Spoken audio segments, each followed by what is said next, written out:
किन किन चीजों को देखकर आपको लगता है कि जो 5 साल का बच्चा है उसको बड़ा बना दिया गया है? क्या क्या चीजें हैं? बहुत सी चीजें हैं, डिस्कशंस हो रही हैं, बहुत सी। हम देखो, कुछ चीजों में बच्चे का नटखटपन हमने इतना ज्यादा किताबों में, इतना ज्यादा प्रेशर में खत्म कर दिया कि वो लगता ही नहीं कि ये प्यारा सा बच्चा जो हंसी मजाक कर सकता था वो इतनी गहरी बातें बोलने लगता है। पेरेंट्स में लड़ाई हो रही है तो बच्चा बोलता, अच्छा will you go for divorce now, give me my space. हाँ, मुझे मेरा एक स्पेस चाहिए। हमारे कल्चर में तो ये स्पेस वाला वर्ड ही नहीं होता था। वहाँ तो एक घर में 10 बच्चे खेल रहे हैं आपस में, और अब मेरे को मेरा समय चाहिए। एक 8-9 साल के बच्चे को उसका अपना अलग एक समय चाहिए। मतलब अब आप सब मेरे कमरे से बाहर चले जाइए। सो हमने पहले बच्चे को कमरा दिया, फिर उस कमरे में उसको उसकी अलग से होने की दिया, उसको उस अलग स्पेस में उसको दुनिया जहान की सब टेक्नोलॉजी दे दी। उस टेक्नोलॉजी से वो एक अलग दुनिया में बैठा हुआ, और हम उसके कमरे के बाहर बैठे ये सोच के कि बच्चा तो कमरे में है, पर वो तो घर में है ही नहीं, वो तो एक अलग दुनिया में है। और वो दुनिया के दोस्त, अलग अलग दुनिया के दोस्तों के साथ दोस्ती कर रहा है, उनके साथ गेम्स खेल रहा है, उनकी चैलेंजेस देख रहा है, क्या क्या कर रहा है। जब बाहर आता है तो आप पूछते हो कैसा, क्या किया? गेम खेल रहा था। जब शिक्षा सिर्फ डिग्री नहीं दिशा बन जाए, तब एक काउंसलर की भूमिका उस दीपक जैसी होती है जो भटकती नौकाओं को सही किनारा दिखाती है। आज हमारे साथ एक ऐसी ही शख्सियत शैली खन्ना, जो पिछले 2 दशकों से युवा पीढ़ी को न सिर्फ करियर की राह दिखा रही हैं, बल्कि उन्हें आत्मविश्वास और समावेशी सोच से भी सशक्त कर रही हैं। एक certified international career coach, language और सॉफ्ट स्किल ट्रेनर और कनाडा एजुकेशन कोच शैली जी का सफर एक प्रेरणा है, खासकर उन युवाओं के लिए जो विकल्पों से जाल में उलझते हैं। आइए सुनते हैं उनकी कहानी, उनके अनुभव और वो मूल्य जो उन्हें शिक्षा की दुनिया में विशेष बनाते हैं। शैली जी, आपका स्वागत करते हैं। Thank you. शैली जी, सबसे पहले आपसे जानना चाहेंगे, आपने जब करियर की शुरुआत की उस समय करियर काउंसलिंग की दुनिया कितनी अलग थी? सबसे पहले तो धन्यवाद, थैंक यू मुझे अपने शो पे बुलाने के लिए। मेरे लिए एक बहुत अगर देखूं तो ये प्लेटफॉर्म जो आपने मुझे दिया है, मैं उसके लिए आपका बहुत शुक्रगुजार हूँ। और मैं चाहती हूँ कि इसके माध्यम से मैं हर उस बच्चे को, हर उन पेरेंट्स को जिनके मन में कुछ शंका है या सोच रहे हैं कि क्या हम सही हैं कि गलत हैं, शायद मेरी बातें उनको कुछ राह दिखा सकें। बिल्कुल। और ये ही मेरी कोशिश है, जिसको मिलूं, जहां मिलूं, जो कह सकूं, जो उनके दिल सुनना चाहते हैं, कुछ अच्छी बातें, कुछ कड़वी बातें, दोनों ही लेके मैं इस आशा से आपके शो पे आई हूँ। Thank you for having me जी। और आपका ये क्वेश्चन है कि मैंने काउंसलिंग कब शुरू की और उस समय आपके साथ चैलेंजेस क्या क्या थे? मैंने अपना इंस्टीट्यूट जब मैं 25 साल की थी तब हमने शुरू किया था। मैंने एक छोटा सा इंस्टीट्यूट जिसमें बच्चों को इंग्लिश और कंप्यूटर्स के थ्रू शुरू किया। और काउंसलिंग एक जर्नी धीरे धीरे बढ़ती गई। एक काउंसलर वो होता है जो सुन सके, सबसे पहले जिसमें सबसे बड़ा गुण हो कि वो एक अच्छा सुनने का, लिसनिंग में उसमें क्षमता हो, किसी की बात को सुनने, धैर्य से सुने, जो आज की जनरेशन में बहुत कम है। और सुन के फिर उसी की बातों में से ही उसको वो रास्ता दिखाए और वो उस पर चलने आप में विश्वास कर सके। सो ये मैंने तब सीखा जब मैं ये इन बच्चों को पढ़ा रही थी, तो ये समझ आया कि पढ़ाना सिर्फ वो किताबी पढ़ाई नहीं है। एक अच्छे टीचर को एक अच्छा काउंसलर होना चाहिए। अगर वो एक अच्छा काउंसलर नहीं है तो बच्चा आपकी क्लास में आपकी बात को कभी नहीं सुन पाएगा। एक पाइट पाइपर की कहानी हमने सुनी होगी, जब वो पाइट पाइपर चलता था तो बच्चे उसके पीछे पीछे पीछे पीछे चलते जाते। एक अच्छा काउंसलर और एक कोच वो होता है जो बच्चे में एक आईने की तरह उसके गुण उसको दिखा सके। बच्चे को शायद अपने आईने में कुछ नहीं नजर आता, लेकिन उसको वो विश्वास दिलाना कि तुम में ये क्षमता है जो तुम बेझिझक बोल सकते हो, मुझे मैं सुनने के लिए आई एम रेडी। वो जो कनेक्शन है, वो ही एक कनेक्शन को एक काउंसलर का नाम दिया गया। अगर बच्चे आज आगे बढ़े हैं और जब मेरे को कभी कभी थैंक यू या कभी सड़क पे मिलते हैं मैम, तो हम लाइक अरे वाह, आपकी तब की बात हमने सुनी और आज हम यहाँ हैं।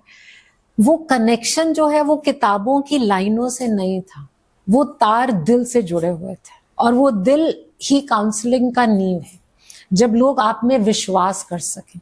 और जब मैंने ये काउंसलिंग का सेशन शुरू किया, सो देखा जाए तो अगर 25 साल हो गए पढ़ाते, तो मैं बोलूंगी कि उस टाइम पे काउंसलर एज अ प्रोफेशन शायद बहुत कम ही सुना जाता था। बिल्कुल। काउंसलर का मतलब होता था कि शायद कोई बच्चे में कोई प्रॉब्लम है, क्यों हमारे बच्चे को कुछ अलग, क्यों काउंसलिंग की जरूरत है, कोई या बच्चा बहुत शरारती है या बहुत पेरेंट्स के कुछ बात नहीं मान रहा है, ऐसा क्या है। लेकिन मैंने उस चीज को हर बच्चे के साथ, हर क्लास में, चाहे वो क्लास में 10 बच्चे हो या 20, हर एक को सुनना समझना सीखा। और धीरे धीरे ये एक क्वालिटी सी बन गई कि हर वो बच्चा जो मेरे इंस्टीट्यूट में आता था, वो मेरे साथ थोड़ा समय जरूर बिताता था, और फिर वो घर जाके बात करता था, आप मेरी मैम से बात करिए, वो जो बताएंगे मैं वो करूंगा। मतलब बच्चे आंख बंद कर आप पे विश्वास करते थे। तो पेरेंट्स खुद चल के आते थे कि आप बताइए, क्योंकि बच्चे कह रहे हैं कि हम वही करेंगे जो आप बोल रहे हैं, हमारी बात नहीं मान रहे। सो बहुत बारी ये धीरे धीरे समझ आया कि ये जो बच्चों को एक ऐसा, हमें बोलते हैं, एक शोल्डर चाहिए जिस पे वो विश्वास कर सके। वो विश्वास पेरेंट्स क्यों नहीं दे पाते? क्यों उनको लगता है कि जो मैम ने बोला वो सही है और जो घर में पापा या मम्मा बोल रहे हैं उसमें थोड़ा सा कुछ गड़बड़ है? ऐसा क्या है कि उनको इस बात पे विश्वास था? क्योंकि वो खुद अपने आप में वो देख रहे थे जो उनको उनके घर वाले उनको हर बार, तू कुछ नहीं कर सकता, ये तेरे बस की बात नहीं है। पर जब वो कर रहे थे तो उनको लगता था कुछ तो है जो हम इस क्लास में कर पा रहे हैं, इस एनवायरनमेंट में कर पा रहे हैं, जो हम घर में नहीं कर पाते। चाहे वो एक शाबाशी थी या वो you are the best, I am, you know, there was like, ma'am वो जो एक स्टैम्प आप लगाते थे हमारे हाथ में ना, यू आर द बेस्ट, वो स्टैम्प हमारे लिए सबसे बड़ी थी, क्योंकि तब स्कूल्स में स्टैंपिंग नहीं थी। मैं जब बाहर जाती थी ट्रेनिंग्स के लिए, तो मैं ये छोटी छोटी चीजें देखती थी कि बच्चों को मोटिवेशन में रखिए, उनको उन पे विश्वास दिलाइए, उनको ये समझाइए कि वो सबसे अलग भी हैं और उनके अंदर कुछ खास है। वो एक प्यार की झप्पी जिसको बोलते हैं, वो हग के लिए आते थे, मैम कहना है हग यू। तो मुझे वो बच्चों के प्यार से ही एक काउंसलिंग जो थी, शायद मुझे भी नहीं पता था कि मैं एक काउंसलर हूँ। बाद में पता चला जब बच्चों को ट्रेनिंग देने के बाद। जब मैं देती रही और समझती रही कि ये रास्ता मुझे काउंसलर की तरफ ही लेते जा रहा है, कि जब पेरेंट्स भी आके बैठे रहते थे 1-1 घंटा, और कई बारी मैं पेरेंट्स को अलग मिलती थी, बच्चों को अलग मिलती थी और फिर उनको समझाती थी। मतलब बहुत बहुत केसेस ऐसे हुए हैं कि दोनों में तालमेल ही नहीं है। अच्छा, ये जो तालमेल नहीं होना बच्चों में, एक कहावत थी, हम स्कूल टाइम में बोलते थे, बच्चे मजाक उड़ाते थे कि टीचर्स कहते हैं पता नहीं कैसे घर से आते हैं, और जो घर वाले हैं वो ये कहते थे पता नहीं स्कूल में जाके क्या सीखते हैं। अब बच्चा या तो घर में रहता है या स्कूल जाता है, वो सीख कहाँ रहा है, सिखा कौन रहा है उन्हें? क्योंकि आप बच्चे को अगर देखेंगे, कोई भी छोटा बच्चा है और वो बड़ा हो रहा है, उसके अंदर की जो आदतें हैं वो 2 जगह से आएंगी, या तो उसके स्कूल से या उसके पेरेंट्स से। तो बच्चा सबसे ज्यादा जल्दी कहाँ की चीजों को अडॉप्ट करता है? वो आपके हिसाब से क्या लगता है, किन चीजों को जल्दी अडॉप्ट करता है? देखिए, जो आपका घर का वातावरण है, जो पेरेंट्स का छाप है, वो तो हमेशा रहेगी, वो नजर भी आती।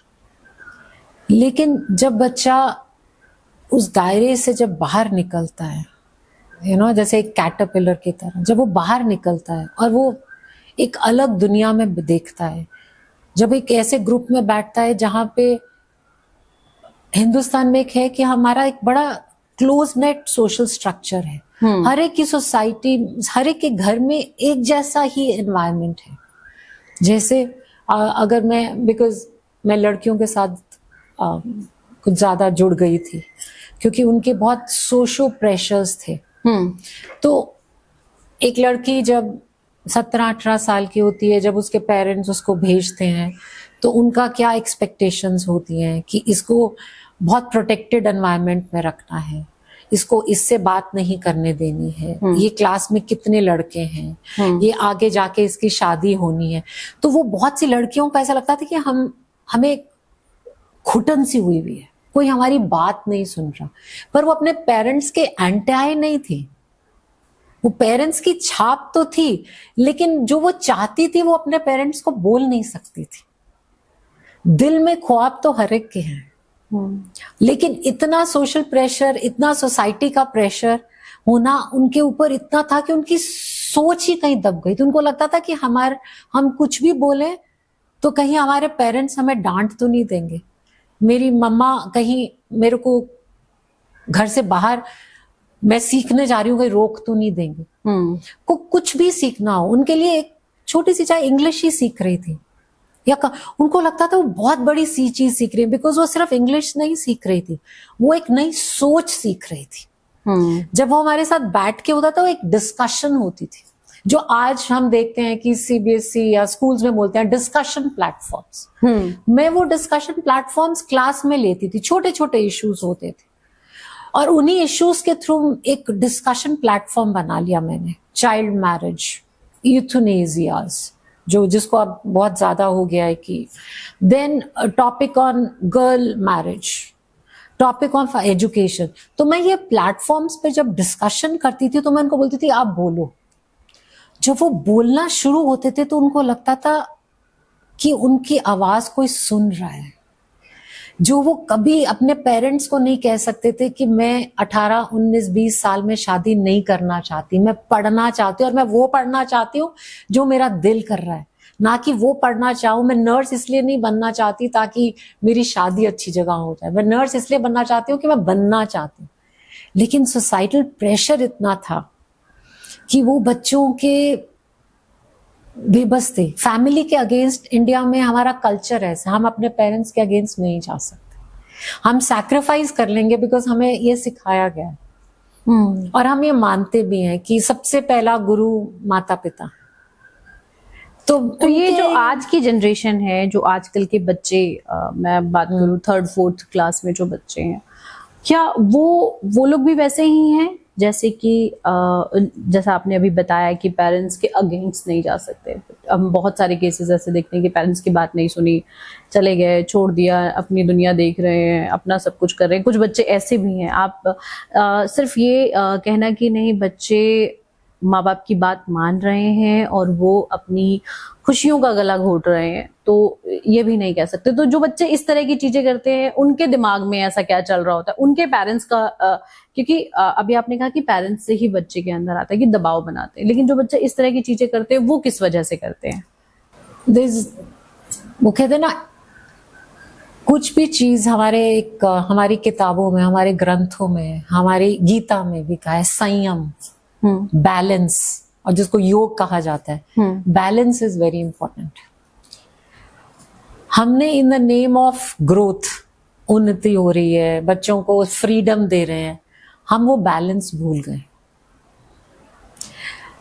एक समय था कि इतना ज्यादा कि रात को, शाम को 6 बजे के बाद लड़की घर से नहीं निकल सकती, और अब ये हाल है कि बच्चा कभी भी घर आ जाए। तो एक बैलेंस अप्रोच जब तक सोसाइटी में रहती है तो अच्छा रहता है। हमने लिबर्टी अब इस हद तक बच्चों को दे दी कि अब जब हम उनसे क्वेश्चनिंग करते हैं तो वो बोलते हैं why are you asking me, आप क्यों पूछ रहे हो, आप ही ने तो पहले लिबर्टी दिया था, अब ये मेरी मर्जी है, मैं ये खाऊं कि या ना खाऊं, मैं उस फ्रेंड से मिलूं कि ना मिलूं। अब वो क्वेश्चनिंग इन द नेम कि बच्चा क्वेश्चन कर रहा, अच्छी बात है, पर किस हद तक, क्या हद होनी भी चाहिए कि नहीं, ये एक अपने आप में एक क्वेश्चन बन गया है कि ये हद, जो बॉर्डर, एक बाउंड्री वॉल्स हैं। जैसे एक नॉर्मल लोग कहते हैं कि पेरेंट्स अब फ्रेंड्स बन गए, कुछ हद तक तो ठीक है, लेकिन पेरेंट्स को पेरेंट्स ही रहना चाहिए। फ्रेंड्स तो आपके बहुत मिल जाएंगे, लेकिन पेरेंट्स तो एक, ये माँ बाप को कोई रेप्लिकेट नहीं कर सकता। एग्जैक्टली। जो एक मदर डांटेगी वो कोई और नहीं डांटता, और मदर अंदर से डांटती क्योंकि वो अच्छा चाहती है, वो समझती है, वो फील कर सकती है कि ये कंपैशन है उसके अंदर, वो दर्द है महसूस कर रही है। आप मदर की जगह किसी और को नहीं ले सकते। जो एक बच्चा आपको प्यार से मम्मी कहता है, जो उसमें मिठास है कि अगर वो आपको आपके नाम से बुलाए, उसमें मिठास। आपको नाम से बुलाने वाले, जैसे मेरा नाम शैली है, मुझे 10 लोग शैली बुलाए, लेकिन मम्मी तो एक ही बुलाती। मैं वो राइट को शैली क्यों दे दूं? मेरा बच्चा आज बोले मेरा बड़ा मन कर रहा है मैं आपका नाम से आपको बुलाऊं, व्हाट डू यू लाइक, कि मैं आपको आपके नाम से बुलाऊं कि मम्मी से बुलाऊं? ऐसे नहीं, मम्मी से बुलाऊं, क्योंकि वो सुनकर ज्यादा सुकून मिले। वो एक है ना, वो एक राइट है मेरा। तो हम बाहर के कल्चर को अपनी कंट्री में लेकर आ रहे हैं। हमने इतनी लिबर्टी दे दी है कि अब हमें समझ ही नहीं आ रहा कि अब इसको कंट्रोल कैसे करें। अब वही बच्चा, पहले छोटे बच्चे को जब बोलते थे अपने कमरे में जाइए, वो चुपचाप किताब उठाता था, गुड नाइट करता था और रूम में चला जाता था। और अभी बोलो तो बोलता है why do you want me to, it is no time, you finish your work, आप पहले अपना काम खत्म करिए। तो ये अब वो माँ बाप की लिबर्टी ही माँ बाप के लिए नुकसानदेह बन रही है। और अब वो डिस्कशन होने शुरू हो गई है। बच्चे को 5 साल का ना समझ के उसको ये समझ रहे हैं कि ये मेरे बराबर का है। उसके बचपन में ही उसको बड़ा बना दिया। वो नटखटता में इतनी ज्यादा विजडम क्यों? किन किन चीजों को देखकर आपको लगता है कि जो 5 साल का बच्चा है उसको बड़ा बना दिया गया है? क्या क्या चीजें हैं? बहुत सी चीजें हैं, डिस्कशंस हो रही हैं, बहुत सी। हम देखो, कुछ चीजों में बच्चे का नटखटपन हमने इतना ज्यादा किताबों में, इतना ज्यादा प्रेशर में खत्म कर दिया कि वो लगता ही नहीं है कि ये प्यारा सा बच्चा जो हंसी मजाक कर सकता था, वो इतनी गहरी बातें बोलने लग गए। पेरेंट्स में लड़ाई हो रही है तो बच्चा बोलता अच्छा will you go for divorce now? उसको कैसे पता चला? उसको कैसे पता लगा? Why are you fighting? आप क्यों लड़ रहे हो? अब बच्चा ऐसे क्वेश्चन सब पूछेगा तो उसके मन में कुछ तो चल रहा होगा ना, उसने कहीं ना कहीं तो देखा होगा ना कि ऐसा होता है तो उसके बाद शायद ऐसा हो जाएगा। और या वो अपने घर में अपने से बाहर निकल के अपने दोस्तों को बोलेगा कि मैंने अपने माँ बाप को रात को लड़ते देखा है, मुझे लगता है वो अलग हो जाएंगे। हम लोगों ने भी शायद अपने माँ बाप को लड़ते सुना हो, और बहुत कम भी सुना होगा, या कभी कभी नजर आ रहा होगा कि आज मम्मी का मूड खराब है तो लगता है कि कुछ होगा, पर हम कभी ऐसी बात सोचते भी नहीं थे। नहीं, मम्मी का मूड खराब है तो हमारी सामत आएगी, हमें बच के रहना, हम सारा काम करना है अपना। आजकल बच्चों में ये नहीं है कि भैया हमारी सामत आएगी, हमें तो कुछ कहेंगे नहीं। पेरेंट्स बच्चों को, पहले तो ये होता था कि बच्चे मार भी बहुत खाते थे अपने पेरेंट्स से। अब पेरेंट्स मारते नहीं है, डर के मारे कि बच्चा कहीं भाग ना जाए, कहीं कुछ ऐसा कदम ना उठा ले कि मतलब बाद में पछताओ कि यार हमने क्यों किया। करेक्ट। मतलब वो जनरेशन है कि अपने पेरेंट्स से भी डरते थे और बच्चों से भी डरते हैं बहुत। अब गिव मी माई स्पेस, हाँ, मुझे मेरा एक स्पेस चाहिए। हमारे कल्चर में तो ये स्पेस वाला वर्ड ही नहीं होता था। वहां तो एक घर में 10 बच्चे खेल रहे हैं आपस में, और अब मेरे को मेरा समय चाहिए। एक 8-9 साल के बच्चे को उसका अपना अलग एक समय चाहिए। मतलब अब आप सब मेरे कमरे से बाहर चले जाइए। सो हमने पहले बच्चे को कमरा दिया, फिर उस कमरे में उसको उसकी अलग से होने की दिया, उसको उस अलग स्पेस में उसको दुनिया जहान की सब टेक्नोलॉजी दे दी। उस टेक्नोलॉजी से वो एक अलग दुनिया में बैठा हुआ है, और हम उसके कमरे के बाहर बैठे ये सोच के कि बच्चा तो कमरे में है, पर वो तो घर में है ही नहीं, वो तो एक अलग दुनिया में है। और वो दुनिया के दोस्त अलग अलग दुनिया के दोस्तों के साथ दोस्ती कर रहा है, उनके साथ गेम्स खेल रहा है, उनकी चैलेंजेस देख रहा है, क्या क्या कर रहा है। जब बाहर आता है तो आप पूछते हो कैसा क्या किया, गेम खेल रहा था, पर आपको पता नहीं उसके मन में वो गेम में क्या क्या प्रेशर चल रहा था। वो टेक्नोलॉजी उसके मन में कितनी ज्यादा एंजाइटी लेके आ रही है, स्ट्रेस लेके आ रही है, गुस्सा लेके आ रही है। लेकिन हाँ जी, ये 2 घंटा बच्चा मेरा अलग अकेले कमरे में रहता, वो अलग अकेला कमरा आपके बच्चे के लिए गुफा है। आप उसको अलग छोड़ रहे हो इन द नेम ऑफ स्पेस। पहले घर में शायद एक ही कमरे में सब सोते थे, पूरी फैमिली रह लेती थी। और अगर हमने शाम को कैरम बोर्ड खेलना है तो हम कुछ सामान हटा के जगह बना के खेल लेते थे। अब आप प्लीज बाहर जाइए, मेरे कमरे का कुछ हिसाब। पर हमें सबका सब पता होता था, हम आंखें देख के देख लेते थे कि आज इसका मूड अच्छा है खराब है। हम हंसते थे, खेलते थे, शायद लूडो में भी बहुत मजा आता था। अब लूडो भी हम मोबाइल फोन पे किसी और के साथ खेलना पसंद करते हैं, घर में बैठे मम्मी के साथ खेलना पसंद नहीं करते। हाँ, और क्योंकि ऑनलाइन जितना डिजिटल, जितना स्मार्ट हो रहा है, उतने ही पेरेंट्स और बच्चे अलग होते जा रहे हैं, जिससे कि जो परवरिश है, जो क्योंकि माँ बाप ऐसी चीज है, माँ बाप ऐसे होते हैं बच्चे के लिए कि उनके अलावा बच्चे का भला कोई नहीं सोच सकता। बिल्कुल कोई नहीं सोच सकता, वो कभी नहीं जाएंगे। एक पेरेंट्स ही होते हैं कि वो सोचते हैं कि मेरा बच्चा मुझसे भी आगे जाए। ये तो है। और लेकिन जिस तरह का अब ये डिजिटल युग आ गया है, ये बच्चे और पेरेंट्स के बीच में जो खाई बनती जा रही है, इसको मतलब किस तरीके से भरा जा सकता है कि पेरेंट्स को, जैसे कि आप काउंसलर हैं और सलाह अच्छी देते, तो अगर पेरेंट्स को करना हो इस टाइम पे जो हम देख रहे हैं, क्या करना चाहिए पेरेंट्स को कि बच्चे उनसे अलग ना हो और वो जो चीजें बढ़ती जा रही हैं उसको कम करें? क्योंकि पहले क्या होता था कि एक कमाते थे, फादर कमाते थे, मदर हमेशा घर में रहती थी। जो आज, क्योंकि हम वुमेन एम्पावरमेंट की बात करते हैं, एक नए युग की बात करते हैं, और ये गलत भी नहीं है क्योंकि महिलाओं को दबाया गया था, लेकिन जितना महिलाओं को छूट दिया जा रहा है, मतलब छूट क्या कहेंगे कि उनको लिबर्टी दी जा रही कि भाई आप करो, आपको जो करना है, आप यहाँ रह के करना चाहते हैं यहाँ रह के कीजिए, आपको कहीं और जाकर के बाहर जाके करना है आप कीजिए। लेकिन उसका जो असर पेरेंटिंग में पड़ता है कि बच्चा आपका कहाँ जा रहा है, उसको कैसे ठीक किया जा सकता है? इस टाइम ये बहुत चैलेंजिंग टाइम है। ये एक हम बोलते हैं कि एक एवोल्यूशन है, एक एरा चेंज हो रहा है। एआई ने एक नया, जब कंप्यूटर आया था तो एक लोगों को लगता था कि बस अब सब बदल जाएगा। फिर इंटरनेट आया, फिर ये फेसबुक का एरा आया, अब ये एआई का एरा आ गया। इस टाइम पे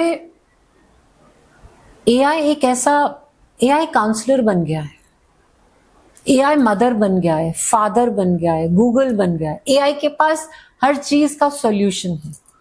मुझे कोई भी चीज की प्रॉब्लम आ रही है, मैं मदर के पास नहीं जाता, मैं एआई के वहां जाके चैट जीपीटी या जो भी बच्चे आजकल बहुत सी चीजें यूज कर रहे हैं, उन टूल्स पे जाके लिख देता हूं और मुझे सॉल्यूशन मिलता है। मैं उससे बात कर रहा हूं। तो कहीं ना कहीं उन्होंने जो गैप है, जो पेरेंट्स के पास समय नहीं है या वो बहुत बिजी है, ये टाइम, नदी तो अपना रुख बदल लेता ही रहता, पानी को आप रोक नहीं सकते। सोच तो अब इस समय और भी ज्यादा हो गई। This is the time when our creativity is on an edge. एक नई सोच की वजह है, बच्चों को इतना एक्सपोजर हो गया है कि उनके अंदर उतना ही उनका मन भी अशांत है, और इस अशांत से न्यू बहुत कुछ नया भी निकल रहा है। एक जैसे वॉल्केनो फटता है ना, उनके अंदर से इतना कुछ सोच की नई धारा निकल रही है, लेकिन उसको संभालने के लिए आपको बहुत मजबूत हाथ रखने हैं। तभी तो अभी हम देख रहे हैं बच्चों को स्ट्रेस है, प्रेशर है, हेल्थ इश्यूज हैं, हम क्या क्या नहीं सुन रहे, डिप्रेशन है, सुसाइड्स हैं, ऊपर से आजकल all the drugs and everything जो हम सुन रहे हैं बच्चों में, ओवर स्ट्रेस्ड हो गए हैं। अब हम 18, 19, 20 साल के बच्चे को बोलते हैं कि तुम्हें स्ट्रेस किस चीज का है? माँ बाप कहते हैं पैसे हम दे रहे हैं, फीस हम दे रहे हैं, तुम्हें हर चीज की सहूलत हम दे रहे हैं। लग्जरी लाइफ जो पहले, उनका ये कहना है कि हमारे टाइम पे हमें इतनी चीजें नहीं मिलती थी, हम अपॉर्चुनिटीज निकालते थे, हमें इतनी किताबें, कॉपियां, जो जो चीजें वो बोलते हैं कि आज ये एक्टिविटी है, ये ला रहे हैं, हमारे टाइम पे वो चीजें नहीं होती थी, हम उसका सोर्स निकालते थे, चलो ये चीज नहीं है तो इसको हम चेंज करके बना लेते हैं। आजकल सारी चीजें अवेलेबल है। पेरेंट्स का ये कहना है कि मैं अगर एक मदर कमा रही है, कि मैं कमा किस ले रही हूँ, अपने बच्चे के लिए ना, कि मैं अपने बच्चे का फ्यूचर अच्छा बनाऊं। तो वो मदर का कमाना और बच्चे का फ्यूचर बनाना, दोनों में क्या लगता है कि क्या इंपॉर्टेंट है? पहले मैंने आपको बताया ना शुरू से कि यहाँ पे एक हमारा जो वैल्यूज होती हैं, इंडिया का जो मेन है हमारी वैल्यू सिस्टम्स, हमारे जो कनेक्शंस हैं वो धीरे धीरे हम भूलते जा रहे हैं। इस भाग में हम ये भूल गए, चाहे उसका नाम कल्चर कहा जाए, चाहे उसका नाम स्पिरिचुअलिटी कहा जाए, चाहे उसका नाम हमने आजकल माइंड साइकोलॉजी, जो वैसे बोलते हैं कि साइकोलॉजी एज अ सब्जेक्ट क्यों बढ़ता जा रहा है, क्यों इतने ज्यादा हमें काउंसलर्स की जरूरत पड़ रही है, क्योंकि इस सारी भागदौड़ में, डिजायर्स में, सब कुछ में हम ये सोच गए, भूल गए कि इस शरीर में एक आत्मा है, एक मन है, एक दिमाग है। शरीर को सिर्फ कपड़े ही नहीं चाहिए, शरीर को एक अच्छी गाड़ी ही नहीं चाहिए, घूमने के लिए अच्छी जगह ही नहीं चाहिए, दोस्त नहीं चाहिए, उसको इस मन को समझाने और समझने के लिए भी कोई चाहिए। और शायद वो ही कहीं इस पेरेंट्स और बच्चों के बीच में एक गैप बनता जा रहा है। एक बहुत महंगे घर में रहने से बच्चे को खुशी नहीं मिल पाएगी, पर ये कहो कि बच्चे को बिल्कुल बेसिक रखते हैं तब भी बच्चा खुश नहीं है। दोनों के मन को पकड़ना बहुत मुश्किल होता जा रहा है, और यही एक सबसे ज्यादा इस टाइम पे इतनी इंफॉर्मेशन है बच्चे के पास, आप नहीं जवाब दोगे तो वो एआई से लेगा, वो जाएगा, उसके पास वहां उसकी सीरी बैठी है, वो उसको सब चीजें देगी, जवाब देगी जो आप नहीं बोलना चाहते या जो आप बोलना चाहते। आज मेरी मदर क्यों गुस्सा है वो भी जवाब वो उससे ही देगा। मेरी गलती नहीं थी तो भी मम्मा ने मेरी बात नहीं सुनी, मेरी मम्मा ने आज मेरे को देख के आंखें घुमाई, आज मम्मा ने मेरे को देख के आईब्रो रेस किया, मुझे उससे भी दुख हुआ। हमने बच्चों को बहुत सेंसिटिव भी तो कर दिया, सेंसिटाइज नहीं किया, सेंसिटिव बना दिया। अच्छा, ऐसा नहीं लगता कि ये जो सीरी एआई है, इन्होंने दादा दादी की जगह ले ली है, जो कि गाइड गलत कर रहे हैं? देखो, गाइड गलत नहीं कर रहे हैं, हमने बच्चों को, वो कहते हैं ना, आपने अगर किसी को गाड़ी दी है तो ट्रेनिंग स्कूल्स का मतलब होता है कि उसको पहले समझाया जाए कि ये ऐसे यूज करना चाहिए, नहीं तो ये प्रॉब्लम होगी। हमने बच्चे को मोबाइल फोन, टेक्नोलॉजी के हर गैजेट, हर सॉफ्टवेयर लगा दिया, लेकिन उससे क्या प्रॉब्लम्स हो सकती हैं? क्या कभी हमारे पास ये समय है कि हम बच्चे के पास बैठें, कि नेटफ्लिक्स में बैठ के ओटीटी के सारे शोज देखने के लिए हम बच्चे को तो बैठे, लेकिन बच्चे के पास बैठ के बात करने का समय नहीं है। शायद किसी दिन, ये बहुत कॉमन है कि शाम को रूल है हमारे घर में 30 मिनट्स इकट्ठे बैठना, रूल है 30 मिनट्स इकट्ठे बैठना है, पर बैठना है, बात करना है कि नहीं? सब अपने मोबाइल फोन्स पे लगे हैं तो इकट्ठे, पर बात ही नहीं हो रही। बात सुनने वाला कोई और है तो दिल तो कोई और सुन रहा है आपका। घर तो हम सिर्फ इसलिए जा रहे हैं क्योंकि वो हमारे को जाना है, वो एक रेगुलरिटी है। और शायद उसी लिए आजकल बच्चों को अगर थोड़ा लेट हो जाते हैं या अपने दोस्त के पास रहने शुरू हो जाते हैं तो बोलते हैं कि घर पे क्यों नहीं आए, आपको क्या फर्क पड़ता है मैं घर पे हूं या ना हूं, आप तो घर पे होते नहीं। सो ये बहुत छोटी छोटी चीजें हो गई हैं जो हमारा, तो बोलते वैल्यू सिस्टम खराब होता जा रहा है। वैल्यू सिस्टम हमारे पास हर चीज, आप इकट्ठे सारी भगवत गीता एक दिन तो किसी को नहीं सिखा सकते। रोज का एक श्लोक जब सुबह सुबह घर में आता है तो बच्चे को पहले तो ये लगता है कि हाँ कुछ है, फिर धीरे धीरे वो अट्रैक्ट होता है, फिर धीरे धीरे समझता है कि ये क्या है। पर कभी घर में एक बारी भी कोई दिया जलाने वाला ना हो तो उसको क्या पता मंदिर क्या है। और फिर हम बोलते हैं आजकल के बच्चों को तो जबरदस्ती मंदिर लेके जाना हो, पूजा पाठ नहीं करते। लेकिन अभी जो आपने कहा कि आधे घंटे हम बैठते हैं, पहले के टाइम पे भी ये होता था कि सारी की सारी फैमिली एक साथ बैठती थी, लेकिन वो एक साथ बैठ करके या तो रामायण देख रही है, जो उस टाइम पे अपॉर्चुनिटीज नहीं थी। आपके पास सीरियल्स के फिर सीरियल्स का दौर आया कि बहुत सारे चैनल्स लगने लग गए, तो भी फैमिली एक साथ बैठ के एक ही चीज देख रही है। एक चीज देखने के बाद उनके अंदर अलग अलग, एक ही चीज को देखेंगे तो खुशी अलग अलग होगी। और जब रामायण देखते थे कि चलो नेक्स्ट एपिसोड देखेंगे, फिर वो इकट्ठा होते थे, फिर थोड़ी देर गपशप करना और बाकी चीजें करना। आज की डेट में मोबाइल है, आप अपनी उसमें क्या रील देख रहे हैं, आप अपने उसमें क्या देख रहे हैं, वो उसमें क्या देख रहे हैं, किसी को कुछ नहीं पता, बैठे हुए हैं। तो सबसे ज्यादा जो प्रॉब्लम क्रिएट कर रहा है, आपको क्या लगता है, ये मोबाइल कर रहा है? मोबाइल, बहुत से पेरेंट्स ऐसे कहते हैं हमारे बच्चे तो बिना मोबाइल के खाना नहीं खाते, हमारे बच्चे तो बिना मोबाइल के रह ही नहीं सकते। इसकी वजह क्या है? हम ही ने दिया। कहते हैं हमने तलवार तो दे दी, पर तलवार चलाना भी तो सिखाना चाहिए। तलवार कैसे चलती है उस हाथ पे भी निर्भर है जिसके हाथ में आपने तलवार दी। जब आपने मोबाइल फोन दिया तो ये सोच के कि हम फोन करके चेक कर सकते हैं कि बच्चा कहाँ है, इसीलिए दिया। या इसलिए दिया कि वो स्कूल का होमवर्क चेक करेगा, इसलिए दिया कि उसमें वो गेम्स भी हैं, जब उसके पास कुछ नहीं होता तो वो गेम्स भी देखता है। फिर धीरे धीरे उसका पीयर प्रेशर,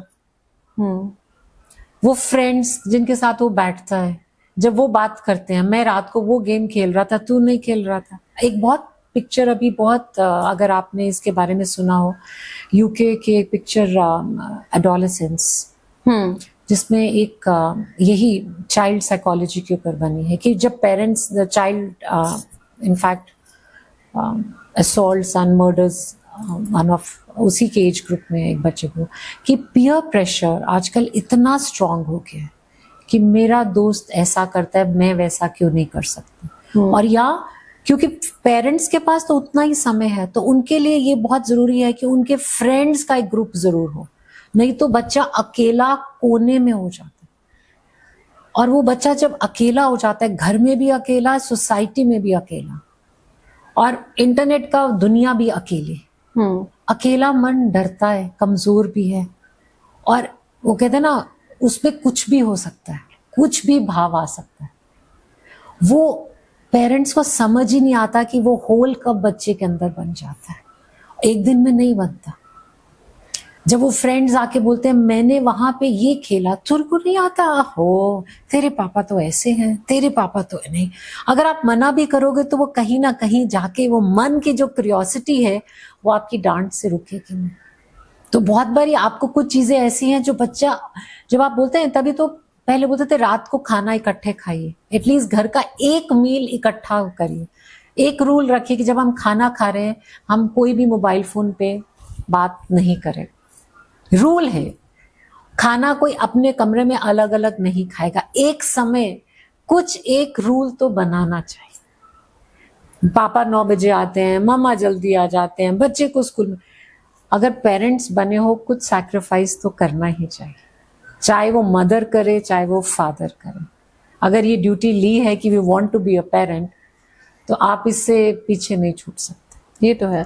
अच्छा, आपका इतने सालों का एक्सपीरियंस है काउंसलिंग में, 2020 के बाद से आपको क्या लगता है, क्योंकि काउंसलिंग आप तब भी दे रही थी, काउंसलिंग आप अब भी दे रही हैं, चेंजेस ज्यादा क्या आया है, किन किन चीजों को लेकर के आया है? क्योंकि कोविड के बाद बच्चों ने मोबाइल बहुत ज्यादा चलाना शुरू किया, क्योंकि पेरेंट्स की मजबूरी हो गई थी कि अब इनको मोबाइल देना होगा, नहीं तो बच्चे पढ़ेंगे कैसे।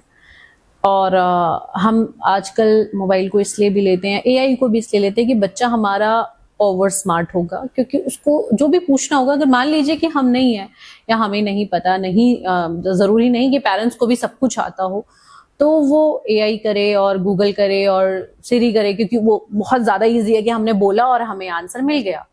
तो इसने ऐसा नहीं लगता कि हैंडीकैप कर दिया है लोगों को? पहले जब लोग मेहनत करके किसी चीज को समझते थे, वो एक समझना कि आप किसी चीज का आंसर चाहिए तो आप उस किताब को पलटेंगे। मान लीजिए कि 10th क्लास में एक सब्जेक्ट में ये लिखा हुआ था कि मनुस्मृति क्या है, अब हम गूगल उस टाइम पे हमारे पास नहीं था, हम दोबारा जाते हैं उस किताब को उठाते हैं, किताब की दुनिया में हम पढ़ते थे तो हमारा दिमाग बहुत शांत रहता था, बट मोबाइल ने हमें अशांत कर दिया हर तरीके से। आपके दिमाग पे प्रेशर पड़ता है, आंखों पे आपके प्रेशर पड़ता है, जो सबसे ज्यादा हानिकारक है। तो मेरा मेन जो क्वेश्चन है वो यही है कि कोविड-19 ने जो हम देख रहे थे, ये जो लॉकडाउन, इसने कितना इम्पैक्ट डाला है बच्चों पर, पेरेंट्स पे, क्योंकि पेरेंट्स उस टाइम पे घर में रहते थे, अपने बच्चों के साथ रहते थे, और एक लंबा समय पेरेंट्स ने अपने बच्चों के साथ वर्क फ्रॉम होम किया हुआ है। तो जो वो जाने आने में टाइम लगाते थे, वो सारी चीजें उनकी बच्ची बच्चों के साथ ज्यादा टाइम स्पेंड किया। तो इसका बेनिफिट हुआ कि लॉस हुआ? दोनों अलग अलग पेरेंट्स के और बच्चों का इसमें है, लेकिन मैं बोलूं कि as a mother and also from as a counsellor, और मैंने ये देखा है कि कोविड ने बच्चों पे बहुत ज्यादा प्रभाव, उनको सीमित कर दिया था, उनकी सोच को। बच्चे एक कोकून की तरह एक छुप के बैठे रहते थे, क्योंकि वो उनको स्क्रीन के आगे जबरदस्ती बिठाया गया था, चाहे वो मोबाइल फोन का स्क्रीन था या लैपटॉप का था, चाहे उनका दिल था कि नहीं था, हमने उनको जबरदस्ती टेक्नोलॉजी के साथ दोस्ती बनवानी चाहिए। अब वो हो गया कि अब उनको शायद वो लगता है वो ही सही है। उससे बच्चों में, तभी बहुत बोलते हैं बच्चे बोलना कम हो गए, सोशलाइजिंग स्किल कम हो गया, बोलते ये एक सोशल इडियट बन गया कि उस बच्चे को फैमिली में बैठाओ वो बात ही नहीं करता। वो उसको लगता है मैं गलत लोगों के बीच में बैठ गया। पहले बच्चे जब उसकी दुनिया अलग है, मेरे को क्यों यहाँ बांध के, मेरे को वापस, आई एम हैप्पी, मुझे मेरा वो कमरा, मेरा वो चेयर, मेरा वो कोना, ये जो वो मेरी खुशी है। आप किसी को 3 साल जेल में डाल दो ना, तो उसको बाद में जेल से प्यार हो जाता है। जैसे बोलते हैं परिंदे को अगर आप बांध के रखो तो उसको एकदम खोल कर बोलो उड़ो, वो उड़ना ही नहीं चाहता। शायद बच्चों के साथ भी हमने जबरदस्ती कमरा बंद करके, या कभी कभी पेरेंट्स साइड पे बैठ जाते थे कि ताकि सुने, वो सुनना नहीं चाहता था, हमने प्रेशर में डाल दिया। और उससे क्या हुआ, कुछ बच्चों में एग्रेसिवनेस आ गई, कुछ बच्चों में एक अजीब सी सैडनेस सी हो गई, अलग थलग से हो गए। सो स्कूल में भी टीचर्स को बहुत प्रॉब्लम हुई। एग्जाम सिस्टम्स में देखा जाए तो वो बच्चे एग्जाम्स देना ही नहीं चाहते थे, और अगर एग्जाम्स देते थे कंसंट्रेशन पावर खत्म हो गई थी, मेमोराइजिंग स्किल्स खत्म हो गई थी, जरा सी बात पे गुस्सा हो जाता था, टीचर कुछ भी गुस्सा करते थे तो उनसे वो emotionally they became very drained out, कोई कुछ कहता था तो दे बिकेम।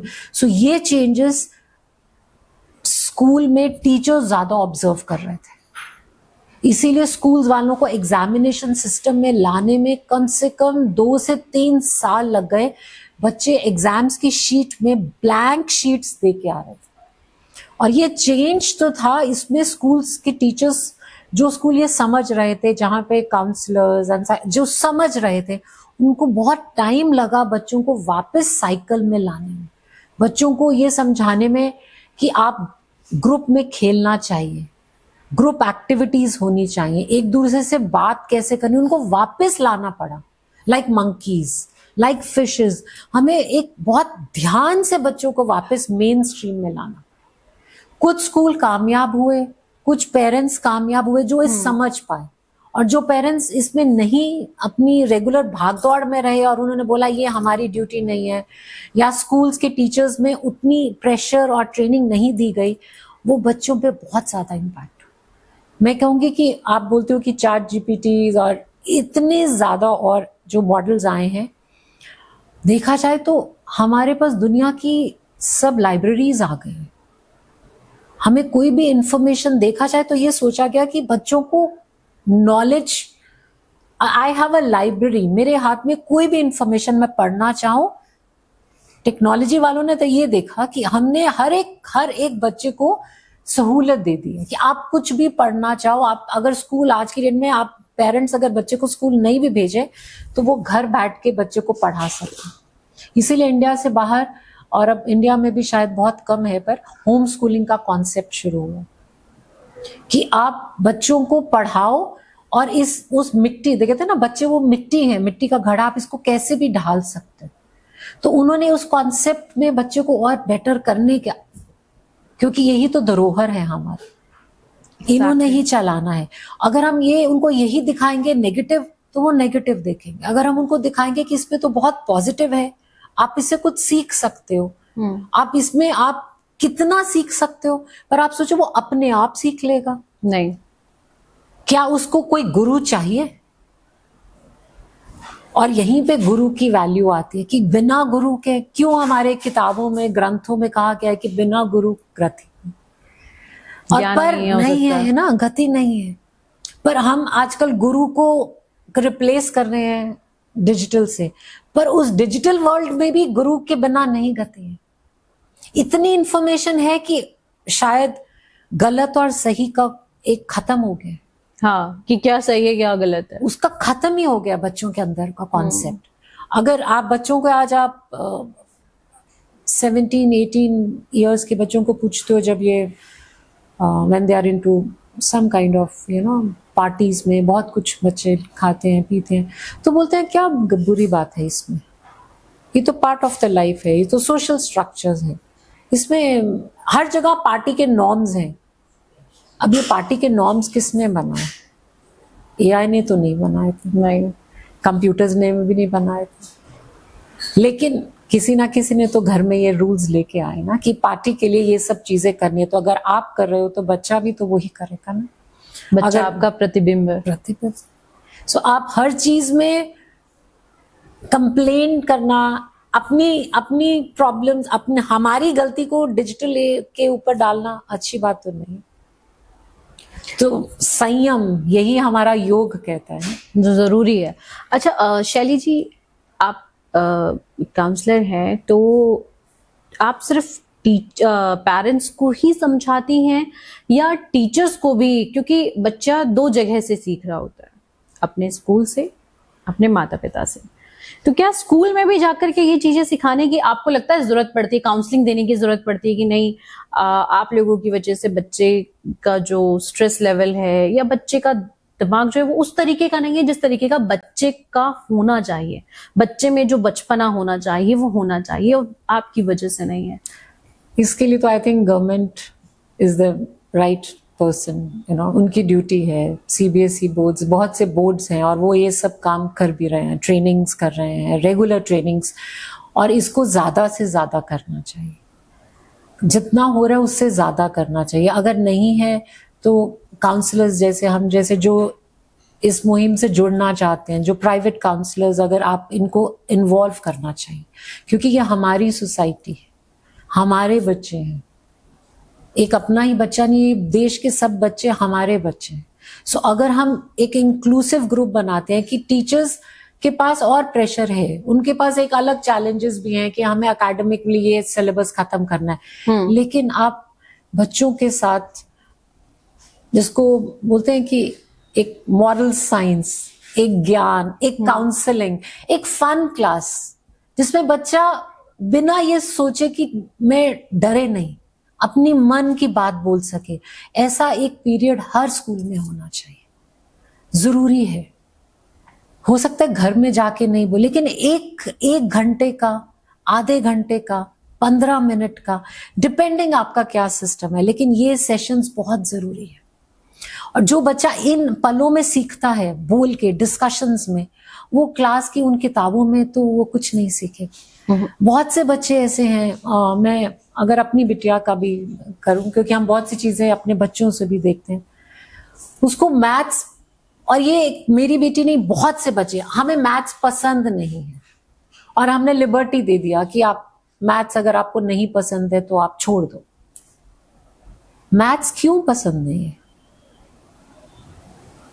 क्या बिना मैथ्स के हम आज की डेट में सर्वाइव कर सकते? नहीं। जैसे बच्चे बोलते हैं हमें इंग्लिश के बिना हम सर्वाइव नहीं कर सकते, उनमें एक हीन भावना आ जाती है जब 4 बच्चे इंग्लिश में बोल रहे होता है और एक बच्चा चुप करके कोने में बैठा होता है, उन ज्वाइन नहीं कर पाता, क्योंकि वो एक अलग ही उसमें आ जाता है कि नहीं मैं हिंदी में बात करूंगा मेरी बेइज्जती करेंगे। सो आप ऐसे ही बच्चे को एक्सक्लूड नहीं कर सकते। जहां हम बोलते हैं इंक्लूसिवनेस, हर बच्चे को मौका दिया जाए। आप बिना ये सोचे आप कैसे किसी को उसके लेवल पे कह सकते हो ये मैथ्स नहीं कर सकता और ये कर सकता। क्या बहुत बार ये ढूंढा गया है कि मैथ्स का पसंद होना, फिजिक्स का पसंद होना, केमिस्ट्री का पसंद होना टीचर के ऊपर डिपेंडेंट हो गया। मुझे वो सब्जेक्ट पसंद है क्योंकि टीचर अच्छे है, मुझे वो सब्जेक्ट नहीं करना क्योंकि वो तो टीचर डिपेंडेंस हो गया। और वही बच्चा जब कॉलेज में जाता है और जब उसको वो करना पड़ता है, वो अब वो खुशी से कर रही है। मतलब जहां हम लोग बोलते थे ये पास हो जाए, वहां ये खुद कर रही है। हमें शौक था कि ये, और अच्छे नंबरों से कर रही है। ये 2 साल में ऐसा क्या कॉलेज में जादू हो गया कि जो सब्जेक्ट वो हमारे कहने पे ले रही थी अब खुद से कर रही है, उसको अच्छा लग रहा है। उसमें उन्होंने लॉजिकल थिंकिंग्स लगा दी, उसमें बच्चे को एनालाइज कर लिया, उसमें बच्चे को इन्वॉल्व कर लिया। तो आप क्या वो सब्जेक्ट को इसीलिए उसको नकारा कर दिया कि वो डिफिकल्ट है और उसमें उसके नंबर नहीं आते इसलिए बच्चे को वो सब्जेक्ट नहीं पसंद। सो ये बहुत से इश्यूज हैं और ये सही समय है जहां कह रहे हैं इंडिया ग्रो कर रहा है, हम डिजिटल वर्ल्ड में जा रहे हैं। हम बच्चों का अप्रोच जो है साइंटिफिकली उसको सिर्फ उसका एक साइंटिफिक अप्रोच ही बंद कर देंगे, नहीं कर सकते। अगर उसको हमें स्पिरिचुअलिटी भी सिखानी है, भाषाएं भी सिखानी है, साइंस भी सिखाना है, बच्चे को यही तो स्कूल में सीखना है। आप पहले ही उसके मन में ये डाल दो ये तू नहीं कर सकता, तो वो नहीं कर पाएगा। नहीं कर पाएगा। जिस चीज में वो अच्छा है, हाँ उसको और आगे लेके जाइए। बट जो चीज उसको कम पसंद है, ठीक है, वो तो सब में गुण होते हैं ना, लेकिन कुछ गुण ज्यादा है, पर इसका मतलब ये तो नहीं। गुस्सा हर एक में है, जेलसी हर एक में है, हर इंसान में भगवान ने सब डाली, लेकिन हम उसको बोलते हैं टेम द ड्रैगन। हमने बच्चे को सिखाया कि जब गुस्सा आता है क्यों आता है, डिस्कस किया, समझाया, उसको देखा कि उसको हैंडल किया ताकि अगली बारी वो उस पे गुस्सा आए तो वो क्या करे, ना कि कभी किसी को मारे। और क्यों, समझने और समझाने का समय भी तो है ना। तो घर में कौन है जो समझे और समझाए। मेरे को गुस्सा आया, मैंने बच्चे पे गुस्सा निकाला, बच्चे ने गुस्सा अपने आगे निकाला, ये तो पासिंग द पार्सल बन गया। और अगर यही टीचर ने डांटा, टीचर का डांटना फिर आगे किसी दोस्त को डांटते। सो ये बोर्ड्स के ऊपर बहुत बड़ी रिस्पॉन्सिबिलिटी है कि वो टीचर ट्रेनिंग्स में, और मैं जो पढ़ रही हूँ, और मैं तो क्योंकि बहुत सी एजुकेशन बॉडीज नेशनल और इंटरनेशनल लेवल के साथ हूँ कनेक्टेड, तो वहां पे हम लोग एज अ टीचर जब जाते हैं, जब आउट ऑफ इंडिया ट्रेनिंग्स लेते हैं, तो हम लोग वो हमें खाली यही नहीं सिखाते कि कैसे पढ़ाया जाए, लेकिन हमारा क्लास में बिहेवियर कैसा होना चाहिए, हमें किस तरह से सिखाना चाहिए। ये सब जब हम बोलते हैं कि एक्टिविटी बेस्ड है, एक्सपेरिएंशियल है, ऐसे बहुत से वर्ड्स आजकल आ गए, कि ऐसा हो कि बच्चा सीखे भी और उसको पता भी ना लगे कि वो सीख गया। ये होना जरूरी है, ये होना जरूरी है। तो इसके लिए हमारा इस टाइम पे एजुकेशन जो हमारा सेक्टर है, जो न्यू रूल्स आए हैं, जो नए गवर्नमेंट नए रूल्स 2020 इन्होंने पॉलिसीज बनाई हैं, उस सब का एक ही मिशन यही है कि बच्चे जो हमारे बच्चे अब बड़े हो रहे हैं ये बेटर हो, स्ट्रॉन्गर हो, हमसे बेटर हो, क्योंकि जो इनको हमने आगे अपनी लेके चलना है, धरोहर देनी है। अगर ये मजबूत नहीं होंगे तो ये कैसे चलेंगे। ये बहुत जरूरी है और टीचर्स के बिना ये पॉसिबल नहीं। आपने बताया कि आप एज अ टीचर भी भूमिका निभाती हैं। अभी आपने बताया कि इंग्लिश हमें आना बहुत ज़रूरी है, क्योंकि अगर हम ग्लोबली काम करना चाहते हैं, बाहर जाना चाहते हैं, तो हमें आना चाहिए, क्योंकि एक लैंग्वेज है। आपको अपनी कम्युनिकेशन स्किल बढ़ानी है, आपको बाहर जाके काम करना है, तो आना चाहिए और ज़रूरी भी है। बात कल्चर की जाए कि जो अगर हम बाहर के कल्चर को जो हम देखते आ रहे हैं, जो हमारे यहाँ नहीं होता, इंडिया में नहीं है बिल्कुल भी, क्योंकि वहाँ पे जो बच्चे हैं वो पेरेंट्स का नाम लेते हैं, हमारे लिए नहीं तो सदमा लग जाएगा। तो ये चीज़ें अगर ये चीज़ अगर हावी होती है तो क्या इसको भी ये कहा जाएगा कि नहीं, हमें ग्लोबली ग्रोथ करना है इसलिए ज़रूरी है?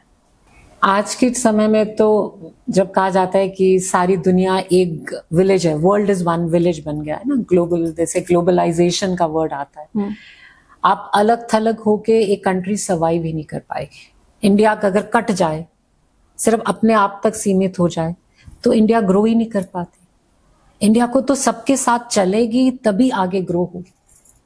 तो जब हमने सारी दुनिया के साथ ग्रो करना है, तो क्या कभी ऐसा हुआ है कि हमने टेक्नोलॉजी जो है, हम बोलते हैं ये इंडिया तक ही रहे, इंडिया से बाहर ना लाए। अब तो ये हो गया कि जो मेरे पास है मैं सब में बांटना चाहता हूँ। डिजिटल वर्ल्ड का मतलब क्या हो गया? अब यूट्यूब में बहुत से बच्चे बहुत कुछ सीख रहे हैं। बहुत से टीचर्स इंडिया के बाहर या इंडिया के बच्चों, जो इंडियन टीचर्स हैं, उनको बाहर के बच्चे बहुत फॉलो करते हैं कि ये बहुत अच्छा मैथ सिखा रहे हैं, ये बहुत अच्छा फिजिक्स सिखा रहे हैं, ये बहुत अच्छा ये सब्जेक्ट सिखा रहे हैं। तो एक कनेक्टिंग हो गया है, the world has become connect.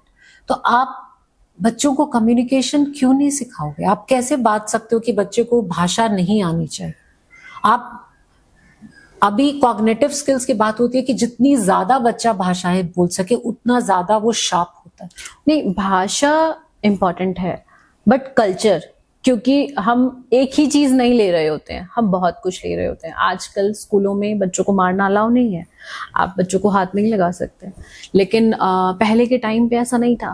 Parents जो है बच्चों को टीचर्स के भरोसे छोड़ देते थे, को जितना मारना है आप मारिए, इसको सुधारिए, ये पेरेंट्स का कहना होता था।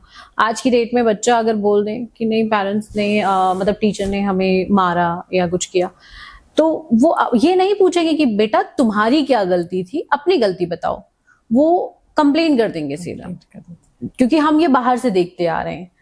तो अगर ये चीजें हावी होने लगी आने वाले टाइम में, आप सोच के देखिए कि आप टीचर हैं और आपने कहा कि आप थोड़ा हार्श होते हैं, क्योंकि जरूरी नहीं कि हर जगह पोलाइट होकर के ही आप चीजों को कर पाए, कभी तो थोड़ा हार्श होते हैं और आपके साथ इस तरीके की चीजें हो कि आपने मुझे कैसे हाथ लगाया, अब तो कंप्लेन होना चाहिए। तो इस चीज को आप कैसे लेती हैं, जो ये कानून अब हमारी कंट्री में आ गया है, बच्चों को आजादी मिल गई है चाहे, तो इस चीज को कैसे लेती हैं आप? बहुत डेलिकेटली हैंडल करना पड़ता है, बहुत ज्यादा डेलिकेटली। तभी तो इस केस में स्कूल्स को एक कंप्लीट काउंसलर सिस्टम बनाना पड़ गया। एक उनको बच्चों के साथ हैंडल करने के लिए अलग रूल्स एंड नॉर्म्स सिखाने पड़ गए कि बच्चों सेंसिटिव हो गए हैं बच्चे आजकल। पहले शायद फैमिली सिस्टम हमारा चेंज हो गया, we were in a joint families, घर परिवार में ज्यादा बच्चे भी थे, पेरेंट्स, दादा दादी सब एक होता था। अब एक या दो बच्चे, वो भी इतने ज्यादा सेंसिटिव और इतने ज्यादा, हमने ही नए नए कानून, नए नए दायरे, आधी इंफॉर्मेशन वहां के कल्चर और आधी इंफॉर्मेशन अपनी, तो यहाँ पे बच्चा भी कंफ्यूज, पेरेंट्स भी कंफ्यूज है, वो चाहते क्या है। स्कूल्स अगर नहीं डांटते हैं तो प्रॉब्लम, डांटते हैं तो प्रॉब्लम। स्कूल्स हद से ज्यादा तो नहीं डांट रहे, वो भी हो सकता है। बच्चे को इतना प्रेशराइज किया गया कि बच्चा बिल्कुल ही घर जाके पढ़ने ही, कंसंट्रेशन, फोकस खत्म हो गया, हमें प्रेशर में आ गया। सो यहाँ पे एक बैलेंस्ड अप्रोच स्कूल्स के लिए भी और पेरेंट्स के लिए भी। ये आज के समय में आप पेरेंट्स सब कुछ टीचर्स पे नहीं छोड़ सकते, क्योंकि जितना समय बच्चा घर में है और जितना समय स्कूल में है, उसमें भी अब बहुत फर्क आ गया। पहले घर में उतनी फैसिलिटीज नहीं होती थी, जो कुछ होता था स्कूल में होता। अब पेरेंट्स और स्कूल दोनों को इकट्ठे चलना है, तभी बच्चा आगे निकलेगा। आप 100% पेरेंट्स पे नहीं छोड़ सकते, 100% टीचर्स पे नहीं छोड़ सकते। ये एक जिसको बोलते ना मिलजुल के चलने वाला है। अगर दोनों समझेंगे तो ही बच्चा आगे पकड़ के आएगा। कभी कभी पेरेंट्स को बैठ के समझाना पड़ेगा कि तुम्हारी गलती थी, आपको टीचर्स के साथ ऐसे बात नहीं करनी चाहिए। सो यहाँ पे ये स्टेज आ गया जहां बच्चे क्वेश्चन करते हैं और वो चाहते हैं कि आप हमें सिर्फ कमांड मत करो, हमें समझाओ, why, give me the answer, क्यों। और अगर आपका जवाब हमें ठीक लगेगा तो हम मानेंगे, लेकिन अगर आप हमें सोचो कि आप दबाव में हमसे बनवा लोगे, वो हम नहीं करेंगे। सो अब यहाँ पे डिस्कशन प्लेटफॉर्म आ गया, we want to talk. Our parents को और टीचर्स को they have to be a good listener. आप आज की डेट में एडवाइस तभी देते हो जब कोई मांगता है, अदरवाइज आप आजकल एडवाइस की जरूरत ही, everybody is a genius, everybody is, कोई सुनना ही नहीं चाहता। वो कहते आप अपने पास रखो। और आपका तो प्रोफेशन है काउंसलर, तो आपको तो सुनाना ही है, समझाना है, तो ये बहुत टफ काम हो जाता है। पेरेंट्स को भी समझाना होता है, टीचर्स को भी समझाना होता है। टीचर्स को बच्चों के साथ किस तरह का बिहेव रखना चाहिए कि बच्चे उनके साथ कनेक्ट रहे? अभी आपने पेरेंट्स का बताया था, टीचर्स को क्या क्या करना चाहिए कि जो बच्चे हैं वो उनके सामने खुलकर बात कर पाए या उनकी इज्जत करें? सबसे इंपॉर्टेंट चीज है कि टीचर्स की रिस्पेक्ट करें। ये देखिए, सबसे पहले तो बच्चे के अंदर हम लोग जिसको बोलते हैं कि बच्चा एक ट्रस्ट फैक्टर रखना चाहिए उसको, वो विश्वास, कहते हैं to get respect you have to give respect. बच्चे को भी हमें उतनी ही रिस्पेक्ट देनी चाहिए, ये सोच के कि वो छोटा है, आप उसको कुछ भी बोल जाओ, आप उसको कोई भी सरकास्टिक रिमार्क्स बोल दो, आप उसको कभी भी बोलते तुम तो कुछ करते नहीं हो, आपको बच्चे को भी उतनी रिस्पेक्ट देनी पड़ती है जितना आप चाहते हैं, आपको देनी चाहिए। ये जो हमारे ध्यान से देखा जाए तो ये तो हमारी किताबों में भी लिखा है, हमारे ग्रंथों में भी लिखा, हमारे पुराणों में भी ये लिखा। हम शायद वो बातें अब थोड़ी थोड़ी कोटेशन से याद करते हैं या लाइनों से पढ़ते हैं, लेकिन बहुत कॉमन है। मैं बहुत सी किताबें क्योंकि पढ़ती हूँ, कभी मैंने बीच में सीता की बहुत अच्छी किताब उनकी पढ़ रहे थे, तो वहां पे भी उन्होंने लिखा कि बच्चे को जब उसको भेजते थे, जब बच्चा 10 साल का हो जाता था तो गुरु के पास भेजते थे, गुरुकुल में भेजते थे, तो पहले कुछ साल उसको सिर्फ माँ की ममता चाहिए होती, माँ बाप की सिर्फ ममता चाहिए। जब प्यार चाहिए तो प्यार दीजिए, वो प्यार को वो हमेशा याद रखता है। तो टीचर को भी तो वो प्यार देना है ना, गुरु को प्यार भी देना है, पर गुरु को दंड भी देना आना चाहिए, पर दंड ऐसा होना चाहिए जिस दंड में वो समझ सके कि हाँ मैं गलत हूं। ऐसा भी नहीं कि बहुत ही मतलब बिल्कुल ही नॉन जस्टिस लगे कि यार ये तो बिल्कुल ही अत्याचार कर दिया इन्होंने, अत्याचार कर दिया, जो पहले कि मार के हाथ पैर तोड़ देना, इतना भी ना मारो। हाँ। और आजकल कई बारी मार हाथ में बैंत पकड़ के नहीं होती, जबान की बात। बच्चे हमारे बहुत सेंसिटिव हो गए। आप कभी आप देखो, आप बहुत से बच्चों को बोलते हो कि आप बोलते हैं कि आप जब मैं तैयार होता हूँ स्कूल जाता हूँ तो आप बोलते हो ठीक ही लग रहा है, पर अगर आप बोलो आप मैं बहुत स्मार्ट लग रहा हूं तो मुझे वो वाला कमेंट चाहिए। बच्चों को आप हर छोटी चीज पे उनको लगता है, हमें लगता है कि क्या फर्क पड़ता, पर बच्चों को लगता है। और ये क्योंकि हम ये दैट इज चेंज। वो एक युग था, ये भी एक युग है, और ये युग की जो रूल्स हैं वो हमें फॉलो करने पड़ेंगे। हम सेम रेप्लिका तो नहीं कर सकते ना। हम आज अगर हेल्दी पिज्जा खाते हैं तो हमने उसका रूल चेंज कर दिया कि घर में बनाइए, उसमें आप मैदा कम डालिए, आटे का बनाइए, रागी का बनाइए, उसमें उसके हमने अलग अलग इंग्रेडिएंट्स करके उसको हेल्दी बना दिया। तो वैल्यू सिस्टम्स को बेटर उस सेम वैल्यू सिस्टम तो उसको थोड़ा सा चेंज करके देखो, उसकी कॉन्कॉशन चेंज करके देखो, ताकि बच्चे के अंदर भी ये ना रहे कि मैं दुनिया के साथ मिल नहीं रहा, वो भी हो और चीजें भी अनवांटेड। बात यह है कि गुरु, आप टीचर को वो रिस्पेक्ट, टीचर के साथ कनेक्शन बनाना, टीचर को मेहनत तो करनी ही पड़ेगी। बच्चे का वो ट्रस्ट जीतने के लिए आपको बच्चे के साथ बच्चा भी बनना पड़ेगा। उसके जब वो रो रहा है तो उसके पास बैठना भी पड़ेगा, और जब वो गलत कर रहा है तो उसकी पीठ पे थपथपाना भी पड़ेगा कि कोई बात नहीं, अगली बारी तो ठीक करेगा। और अगर वो आपकी बात नहीं मान रहा तो उसको अलग से कमरे में बैठ के डांटना भी पड़ेगा, लेकिन 5 लोगों में डांटा तो वो उसके मन में ठन जाए। सो ये जो हमारा इस टाइम पे बहुत पेरेंट्स का, टीचर्स का बहुत प्रेशराइजिंग टाइम है, स्ट्रेसफुल टाइम है।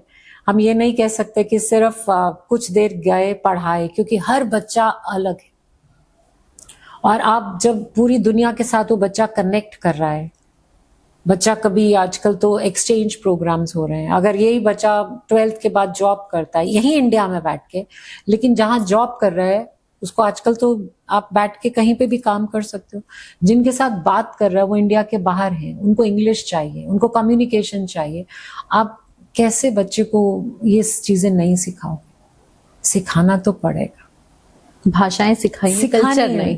कल्चर अपना रखिए, हाँ, विनम्रता अपनी क्योंकि रखिए। पेरेंट्स को वो चीजें नहीं चाहिए जो बाहर है, उनको भाषा तो चाहिए, उनको आगे तो बढ़ना है, कंधे से कंधा, मतलब दूसरी कंट्री के साथ अब वहां जाके काम कर रहे हैं, अच्छी अर्निंग कर रहे हैं, लेकिन अपनी जो सभ्यता है, जो हमारे देश का कल्चर है, वो खराब ना हो। वो खराब क्योंकि हमने जो दिया है, क्योंकि पेरेंट्स है, हमने अपने पेरेंट्स को दिया है और अब हम बन रहे हैं, तो हम नहीं चाहेंगे कि हमारा बच्चा हमारे साथ इस तरीके का बिहेव करे जो मतलब हम बर्दाश्त ना कर पाए। क्योंकि हमने वहां देखा है कि बच्चे को थोड़ा सा आप मार दो तो बच्चा पुलिस में जाके कंप्लेन कर देता है। हमारे यहाँ पे करे तो माँ बाप तो सुसाइड ही कर लें कि भाई वो बच्चे ने क्या कर दिया, हमें वो कर रहा था, हमारे लिए जीना बेकार है, हम अपने बच्चों के लिए। क्योंकि अगर मदर भी काम कर रही है, दोनों हस्बैंड वाइफ वर्किंग है, तो वर्किंग वो इसलिए भी है कि वो अपने बच्चे का अच्छा फ्यूचर चाहते हैं। हम सिर्फ ये सोचना कि नहीं वो पैसा ज्यादा होगा तो ऐस मौज नहीं। इंडिया में यह है कि जब तक वो बच्चों को कुछ बना नहीं देते, उनको उस लेवल तक नहीं पहुंचा देते, उनका टारगेट वही रहता है कि हमें अपने बच्चों को सेट करना है, जो बिल्कुल एवरेज एक परसेंटेज देखा जाए तो इंडिया में यही है। लेकिन अगर बच्चा बाहर के कल्चर को अपना रहा है तो ये फिर हमारे लिए भी ठीक नहीं है। ये तो बिल्कुल अपने कल्चर को, अपने रीति, अपने रिवाजों को तो कभी भूलना नहीं चाहिए। ये तो, इसमें तो कोई दो राह नहीं है। हाँ, कुछ चीजें होंगी शायद जो हमें हमारे कल्चर में, जो एक हमारा कल्चर का अब शायद उसकी उतनी जैसे कुछ आप बोलो कि कुछ रूढ़िवादी चीजें हो गई हैं, शायद उनको कुछ कम कर सकते हैं, लेकिन अपनी वैल्यू सिस्टम्स को क्यों खराब करना? वो तो रहना ही चाहिए। तभी दोनों अलग अलग थलग भी नहीं हो सकते। प्रोफेशनलिज्म भी चाहिए, वो भी होना चाहिए, और आपका जो आपके अपने वैल्यूज हैं वो तो रहने ही चाहिए। आप उनके हिसाब से कैसे चल सकते? वो हमारे हिसाब से नहीं चल सकते, हम उनके हिसाब से नहीं। अपने वैल्यूज को और बेटर करना चाहिए। और आज के टाइम में अगर हमारा वैल्यू सिस्टम ठीक है तो हम दुनिया के किसी भी कोने में हो, किसी भी कोई भी समय हो, दुख का हो, सुख का हो, you are on the best, you are doing amazing, आप अपनी हाइट्स ऑफ ग्लोरी में हो, लेकिन आप ग्राउंडेड हो। ये बहुत जरूरी है। और जब ये बच्चे, जब हम इंडिया से बाहर जाते हैं या बाहर काम करते हैं, या इंडिया में भी पेरेंट्स के साथ ना रहकर भी आजकल तो बच्चे जॉब्स के लिए कहीं ना कहीं उनको अलग रहना ही पड़ता है। अगर पेरेंट्स की वैल्यू सिस्टम सही है तो बच्चा कहीं भी सर्वाइव करता है, और वैल्यू सिस्टम एक दिन में नहीं आ सकता। तो आप कोचिंग में जो हमारा जो कल्चर है वो भी सिखाती हैं बच्चों को? देखिए, कुछ क्लासेस ऐसी होती हैं जिसमें हम बात करते हैं कि अपने कल्चर के ऊपर, और उसी में हमें पता लगता है कि कुछ लोग उसको कैसे लेते हैं। और you should be proud of what you are. आपको कभी भी ये नहीं लगना चाहिए कि हमारे पेरेंट्स ने कुछ कम किया। आपको कभी ये नहीं लगना चाहिए कि मेरी कंट्री ने मेरे लिए। तो जब भी कोई बच्चा कभी मेरे साथ, हमारे साथ जुड़ता है, तो कभी जब बाहर जाते हैं तो बहुत सी कुछ चीजें होती हैं। मैं पहली बात ये करती हूँ, तुम हमेशा याद रखना, यू आर एन इंडियन। कुछ ऐसा मत करना कि जिससे हमें लगे तुमने कुछ हमारी देश की ना। अब तुम सिर्फ एक ये स्टूडेंट अपने पेरेंट्स के नहीं हो, तुम एक इंडियन हो, और अपनी पूरी जिसको मिलो, जो मिले, तो वो तुम्हें हमेशा देखेगा you are an Indian, make your country proud. कभी ऐसा कुछ मत करना। झुकना आपके संस्कार में है। आप, क्योंकि हमारी कंट्री में हमने देखा कि पैर छूते हैं, झुकते हैं, इसका मतलब ये नहीं कि वो व्यक्ति उतना ऊंचा नहीं है, लेकिन उसके जो संस्कार दिया गया है उसमें झुकना सिखाया गया है, क्योंकि हमारे कल्चर में ही ये है। और एक क्वेश्चन जो मेरे दिमाग में आता है कि पेरेंट्स कहते हैं कि बच्चा हमारा बहुत मोबाइल चलाता है, तो सिर्फ कोविड का खाली ब्लेम देना, क्या यही एक कारण है या पेरेंट्स भी जिम्मेदार हैं इस बात में? देखिए ज्योति जी, मैं तो, अगर आप थोड़ा सा कुछ साल पहले चले जाओ तो आप देखते थे कि उस एरा में जब मोबाइल्स नहीं थे तो पेंटिंग बहुत थी, आर्ट बहुत थी। हर बच्चे के हाथ में एक कैनवस और एक पेंट का होता था ब्रश, उससे पहले हिंदुस्तान की कारीगरी देखिए, स्कल्पचर्स थे, इतने सुंदर सुंदर टेम्पल्स थे, हर बच्चा एक कारीगर बनता था। आज का कारीगर मोबाइल है, वो वहां बन रहा है। आज का बच्चे के हाथ में क्या दिया हमने? Mobile phone. अच्छा, लेकिन आप कैसे उसके हाथ से वो खींच सकते हैं? नहीं, लेकिन अब जैसे आप हैं, अगर आपने किताब उठाई तो आपका बच्चा थोड़ी देर मोबाइल उठाएगा, फिर उसका इंटरेस्ट आपकी तरफ जाएगा, यार ये पढ़ क्या रही है, ये इसमें है क्या ऐसा। क्योंकि हम मोबाइल देख रहे होते हैं तो हमें ये इंटरेस्ट, क्या देख क्या रही है यार, हम भी देखते हैं। क्योंकि बच्चा आपको देखकर सीख रहा है। आप अगर ऑफिस से थके हारे आए हैं और आप ये सोच रहे हैं कि नहीं यार मैं बहुत थक गया हूँ, थोड़ा सा रील देख के थोड़ा चिल कर लूं, मतलब दिमाग थोड़ा ठीक कर लूं, तो क्या वो चीज ठीक है कि उस जगह पे म्यूजिक चला करके दोनों डांस कर रहे हैं? उस जगह पे आपको लग रहा है नहीं यार मेरा डांस करने का मन नहीं कर रहा, मैं कुछ पढ़ ही लूं या मैं कुछ ऐसा क्रिएटिव करूं, चलो मैं कुछ बना लेती हूँ, मैं अपने बच्चे को इन्वॉल्व करती हूँ, अच्छा चलो मेरी हेल्प करना। चाहे लड़का हो लड़की हो, जरूरी नहीं कि सिर्फ लड़की ही किचन में जा सकती है। बॉयज को आज के टाइम पे तो बिल्कुल सिखाना जरूरी, क्योंकि वो मतलब 12th करने के बाद सीधा बाहर चले जाते हैं, फिर अपना काम करना आना चाहिए, सारी चीजें आनी चाहिए, और ये हर किसी में होना चाहिए, बॉय एंड गर्ल। तो क्या माँ के अंदर ये चीज होनी चाहिए? और बिल्कुल होनी चाहिए। ये उसको मैंने बोला, अगर आपने ये पेरेंट बनने के लिए आपने एक स्टेप लिया है कि मुझे पेरेंट बनना है, मुझे ये खुशी लेनी है बच्चे को, तो आपको ये सैक्रिफाइस करना ही पड़ेगा। आपको अपने लिए कम समय और बच्चे को वो 1 से 2 घंटे जो देने हैं वो देने चाहिए। अगर आप भी चुपचाप होके अपना मोबाइल फोन पढ़ रहे हो तो बच्चा भी पढ़ रहा है, हो तो एक ही कमरे में पर हो नहीं एक कमरे। अगर आपको बच्चे के साथ, तभी तो एक बार आपने अगर सुना होगा कि reading as a hobby, as a passion, अगर हम बाहर की आप बात करें कि वहां का ये कल्चर में क्यों इतना ज्यादा है, हर घर में उन्होंने एक लाइब्रेरी बना दी, एक रैक रखा हुआ। हम लोग तो यहाँ महंगे से महंगे वी वांट टू बाय कि बेस्ट, सबसे सुंदर कुछ ना कुछ कहीं पे डेकोरेशन पीसेस हैं। वो बोलते घर में किताबें रखिए, क्यों जो दिखेगा वही करेंगे। तभी तो बच्चा खोलेगा। जब बच्चा छोटा होता है उसको किताबें खरीद के दे दी, पर कभी बैठ के उसके साथ पढ़े हो? कभी बैठ के उसके साथ सुनी है वो किताबें क्या होती हैं? तो वहां पे अब आप देखते हो कि हर घर में किताबों की बातें क्यों हो रही हैं? क्यों बच्चों के साथ जब तक आप बात नहीं करोगे, उसके साथ वो किताब के साथ बैठोगे नहीं, वो कैरेक्टर नहीं बनोगे, बच्चे को किताबों में कभी शौक नहीं होगा। और आप ये सिर्फ बोलना कि बच्चों में रीडिंग एज अ एक कहते हैं स्किल खत्म हो रहा है, चाहे वो हिंदी हो या इंग्लिश हो। बच्चे पढ़ने में उनका ध्यान नहीं बट रहा। ध्यान क्यों बटेगा? ध्यान तो मोबाइल फोन ने ध्यान, ये तो हमें समझना है।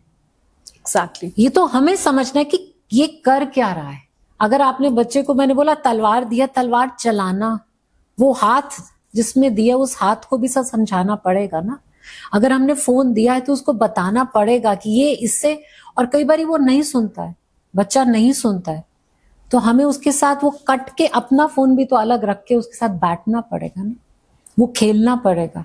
हमने अपनी सोसाइटी में रीडिंग क्लब्स बनाए हैं, एक रीडिंग कॉर्नर्स बनाए, जिसमें हम चाहते हैं कि बच्चे भी आए और बच्चे आके अपनी कहानियां सुनाते हैं, हमें सुनाते हैं, और हमें बहुत अच्छा लगता है कि ये बच्चे, और उनकी किताबों से वो पढ़ते हैं, याद करते हैं, फिर वो घर जाके अपनी बातें बताते हैं, प्रिपेयर करते हैं। ये अपने आप में, अब ये वो दादा दादी तो नहीं है, लेकिन एज अ कम्युनिटी हमने सोचा कि हम ही कुछ ऐसा करें। माना कि दादा कहीं और रहते हैं, अब दूसरे शहर हैं, बच्चे गुड़गांव आ गए हैं, फैमिली सिस्टम अलग है, लेकिन क्या कम्युनिटी कुछ कर सकती है ऐसे? कितनी कम्युनिटीज में लाइब्रेरीज हैं, कितने कम्युनिटीज के घर में ऐसा कुछ कॉन्सेप्ट है कि बच्चे नीचे लाइब्रेरी के किताबें पढ़िए, आप कभी भी कोई किताब ले जाओ, छोड़ जाओ। नहीं है। आप कहाँ, कौन सा ऐसा स्कूल है जो बोलता है कि मैं आपको आपके स्कूल के साथ हर हफ्ते एक स्टोरी बुक दूंगा और आपको ये स्टोरी बुक पढ़ के मुझे क्लास में सुनाना है या आगे आपको वापस करना है? बस कुछ गिनती चुनती। लाइब्रेरी कहाँ है पोइट्री? कहाँ है पोइट्री? चाहे वो हिंदी हो या कोई भी भाषा हो, पोइट्री हमने एज एन आर्ट खत्म कर दिया। हम इसको रिवाइव, बच्चों को लिखना, हैंड राइटिंग खत्म हो गई है, लिखना ही खत्म करा दिया। तो ये कल्चर तो हमें संभालना, ये तो हमारी धरोहर है। इसको आप ब्लेम कैसे कर सकते हो कि ये बाहर का है? हमने बच्चे को बैठना ही भुला दिया और हम बोलते हैं कि ये बाहर का कल्चर है। हम ही भूल गए हैं कि पढ़ना क्या है। पेरेंट्स की है और ब्लेम हम दूसरों को कर रहे हैं कि वहां से सीख रहे हैं। कुछ पेरेंट्स ऐसे होते हैं कि नहीं, हमारा बच्चा तो पूरे दिन मोबाइल देखता रहता है और बहुत ही ज्यादा मतलब बिगड़ गया है कि उसने मतलब कुछ भी नहीं करता, वो सिर्फ और सिर्फ मोबाइल देखता है और मोबाइल देख देख के ये चीजें सीख रहा है। हम तो कुछ भी नहीं सिखा रहे, लेकिन ये मोबाइल से बिगड़ रहे हैं बच्चे। तो सिर्फ मोबाइल को ब्लेम करना कि नहीं बच्चा यहाँ से सीख रहा है, हमारी कोई गलती नहीं है, ये किस हद तक जस्टिस है बच्चों के साथ? और इस बात पर मैं इस पे 100% सहमत नहीं। यहाँ गलती पेरेंट्स की बराबर है, ये दोनों की गलती, दोनों में बराबर हिस्सेदार है। आप इसको बच्चों को आप मोबाइल फोन, अब फोन एक नेसेसिटी हो गई। आपको जैसे बच्चे को एक पेन पेंसिल बुक किताब देनी है, आपको उसको एक डिजिटल मीडियम देना पड़ेगा। चाहे आप उसको फोन दो, चाहे आप उसको छोटा सा उसका आईपैड दो या कंप्यूटर्स दो, डिजिटल हैज हमारी पढ़ाई का एक हिस्सा बन गया। अगर आप बच्चे को डिजिटली ये सोच के, सिर्फ ये सोच के कि अगर उसको कंप्यूटर दूंगा तो पता नहीं क्या क्या देख लेगा, वो देखना भी वो इस समय का ये पार्ट एंड पार्सल है कि उसे कुछ बराबर होना है तो उसको करना ही पड़ेगा। आप नहीं बताओगे तो किसी और से पता लगेगा। ये कहना कि हमने बच्चे को कंप्यूटर अभी तक तो देना ही नहीं है जब तक वो बड़ा नहीं होता, ये तो कोई फायदा ही नहीं। बच्चे को आप इस एज में जब वो सीख रहा है, हमारी थिंकिंग, हमारा डेवलपमेंट वाला स्टेज में हमने बच्चे को सिर्फ डर दिया, उसको डाउट दिया कि मैं, और वो बच्चे को बोल भी रहा है अभी तेरे को नहीं दूंगा फोन, अभी तू मिसयूज करेगा। मतलब उसको डाउट दे रहे हैं कि हम तुम्हें ट्रस्ट नहीं करते, इसलिए नहीं कर। मैं कंप्यूटर्स में बच्चे को 1 घंटा कहीं बाहर भेज दूंगा, पर प्रैक्टिस के लिए घर पे कंप्यूटर नहीं दूंगा, because I don't trust my child. मतलब कहीं ना कहीं अंडरलाइन मैसेज क्या है कि मैं अपने बच्चे पे विश्वास नहीं करता हूं क्योंकि ये भटक जाएगा, कहीं भी जा सकता है। ऐसा क्यों? और मैं 24 घंटे उस पर निगरानी नहीं रख सकता। तो आप 24 घंटे आप निगरानी नहीं रखोगे तो आप बच्चा कुछ भी पढ़ सकता है, कुछ भी देख सकता है, अपने दोस्तों के साथ भी। आप कैसे उसको कंट्रोल करें? वही बच्चा जब बाहर निकलता है समाज में, जब जाके मिलता है 18 साल बाद, 19 साल बाद, स्कूल में जाएगा, कॉलेज में जाएगा, तब आप रोक पाओगे? सो ये दोनों तरफ से जरूरी है, दोनों का समझना है। अच्छा, आप काउंसलर हैं, सलाहकार, आपका काम है बोलना। इसमें कितना इंपॉर्टेंट होता है बच्चों की बातों को समझना? आप कितना % बच्चों को सुनना पसंद करते हैं? क्या आपको क्या लगता है कि पेरेंट्स बच्चों को सुनते नहीं है इसलिए बच्चे भटक जाते हैं? 99% बातें सुनने से खत्म हो जाती है कि हम बच्चों की बात सुन नहीं रहे हैं इसलिए बच्चा इस तरह की चीजें कर रहा है। अगर बच्चा बताए कि आज मेरे साथ स्कूल में ये हुआ, तो हम उसको उसके लिए कुछ अच्छा ऐसा बताएं कि बच्चा डरे भी ना बताते वक्त, कि हम बहुत ज्यादा हार्श भी ना हो। हम उसे ऐसा आंसर दें कि वो टीचर्स के साथ भी कोई बदतमीजी या बिहेव अपना अच्छा रखे, कि क्योंकि संस्कार तो माँ बाप से आते हैं। कि कई बार कुछ लोग कहते हैं, कुछ जैसे कि वही वाली बात है, अपने आप ही अपनी तारीफ करें, लेकिन मुझसे भी कई लोगों ने कहा है कि नहीं, आपके संस्कार अच्छे हैं, आपसे बात करके अच्छा लगता है, इसलिए लगता है कि आपके पेरेंट्स अच्छे होंगे और उनके संस्कार अच्छे हैं। करेक्ट। तो ये कहा जाता है।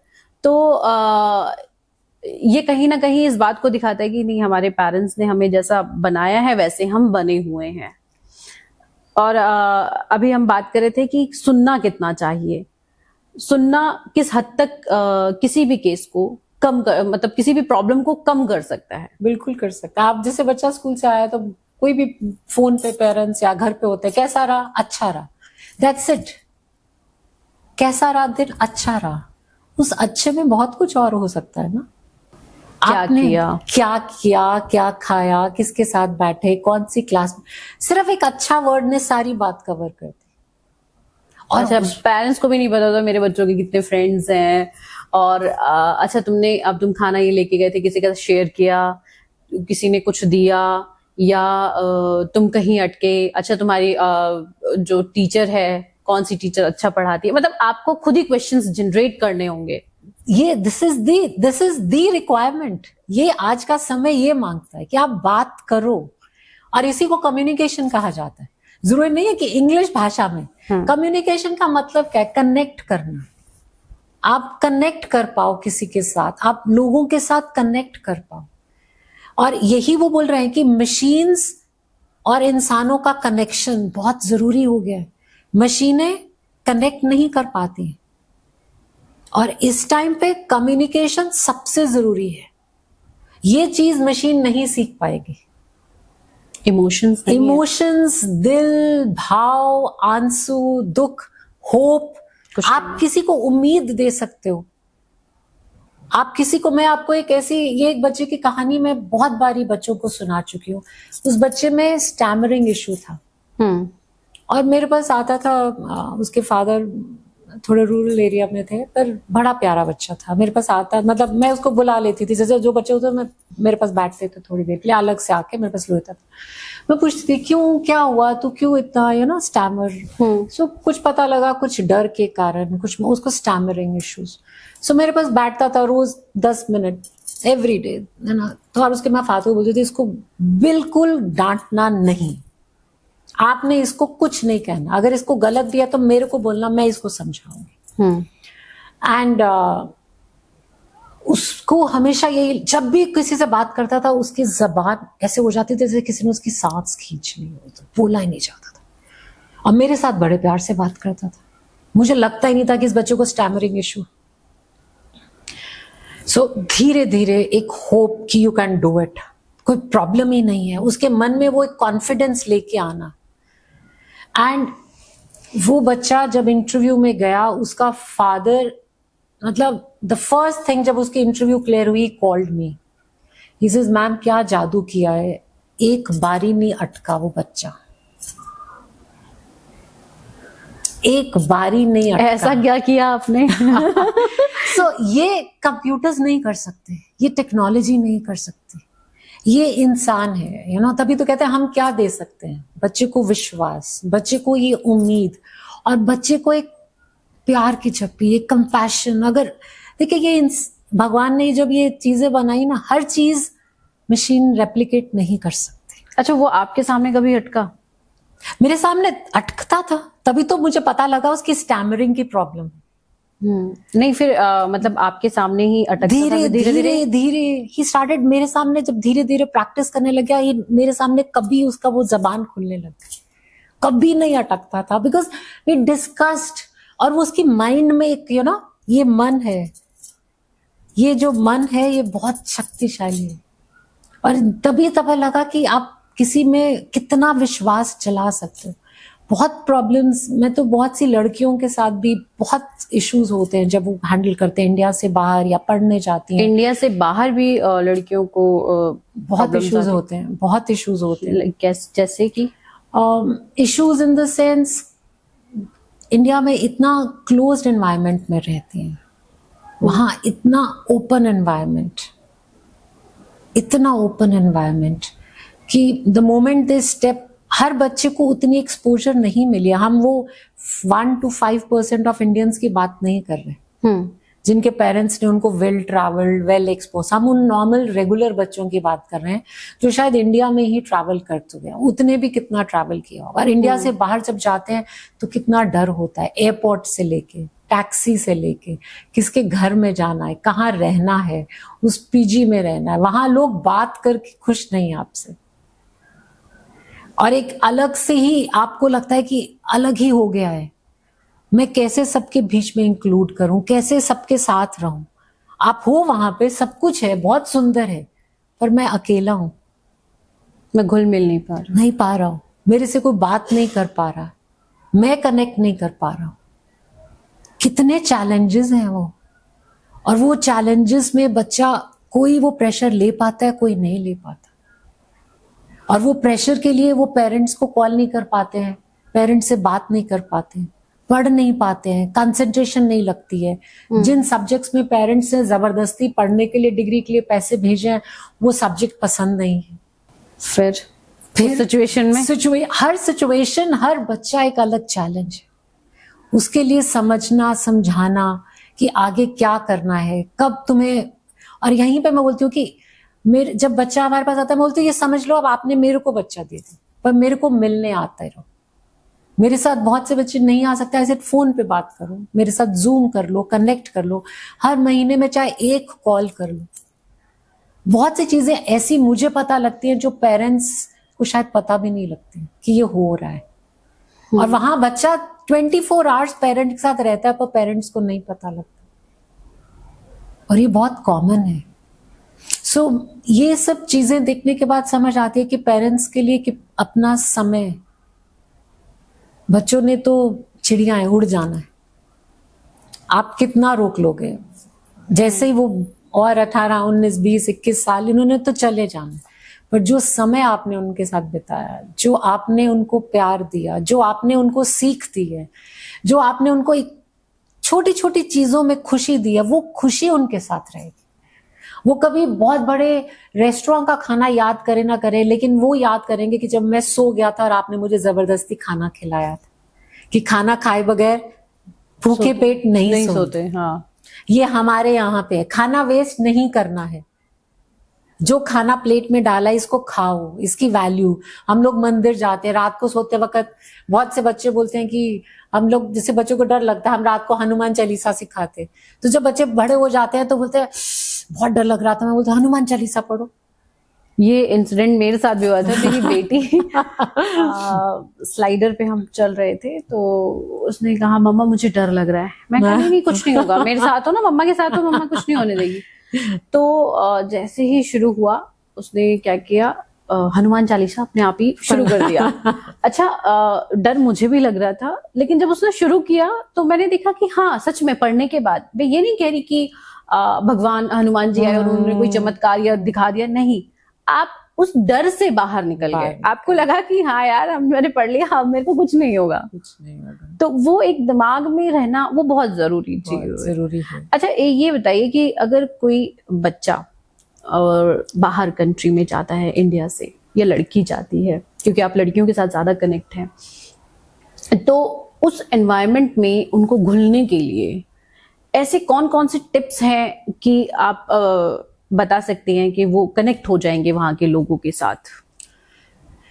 देखिए, उसमें सबसे मजेदार बात यह है कि आपको म्यूजिक से प्यार होना चाहिए। अच्छा, म्यूजिक एक बड़ा अच्छा कनेक्शन है पूरी दुनिया में कनेक्ट करने के लिए। वो कैसे? ये एक ऐसा धुन है जो एक दिल से दूसरे दिल से लगती है।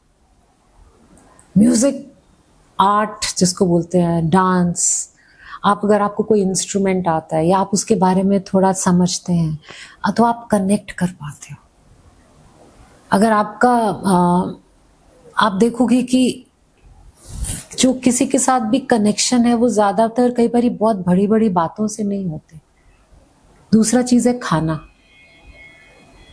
आप खाने के साथ, आप एज एन इंडियन जब बाहर जाते हो तो कई बार कुछ समझ नहीं आता किसी के लिए क्या लेके जाएं। अगर आप अपने घर का वहीं किसी किचन में या कहीं आप रहते हो, वहाँ खाना बना के दूसरे बच्चे के साथ जाते हो, तो वो एक कनेक्शन बन जाता है। इतने प्यार से जब आप, चाहे वो घर की आलू वाली परांठी ही हो, वो वहां पे खत्म हो गया है सिस्टम कि मम्मियां बना के लेके जा रही हैं। तो वो एक कनेक्शन बनाने के लिए इम्पोर्टेंट है। तो वो बोलती हूँ कि food is a very big way to connect. आपने क्या बना के उनको परोसा और कैसे परोसा, ये दूसरी चीज है। और हमारे यहाँ पे ये सोचा जाता है कि हाँ बाहर ही जाएंगे, खाना खाएंगे, खिलाएंगे, लेकिन खाना बनाना और खिलाना दोनों कला है। अगर हमने शायद अपनी मम्मी को या दादी को देखा होगा कि वो खाना कैसे प्यार से खिलाते थे। सिर्फ डिब्बों में डाल के खाना टेबल पे रखना खाना नहीं होता।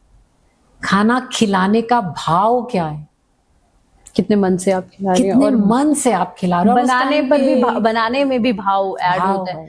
जब आप कोई खाना बहुत मन से बना रहे होते हैं तो आप उस खाने का टेस्ट देखिए, और कभी कभी अनमने उसका टेस्ट देखिए, आपको अपने आप वो भाव दिख जाएगा अपने खाने में। बिल्कुल। अभी जैसे अब रिसर्च हो रही है, वो बोलते हैं कि एक दिल तो ये है, दूसरा दिल गट में है। मैं बोलती हूँ हम इंडियंस तो पहले ही कहते हैं हमारे को जीतना हो तो पेट से जीतिए।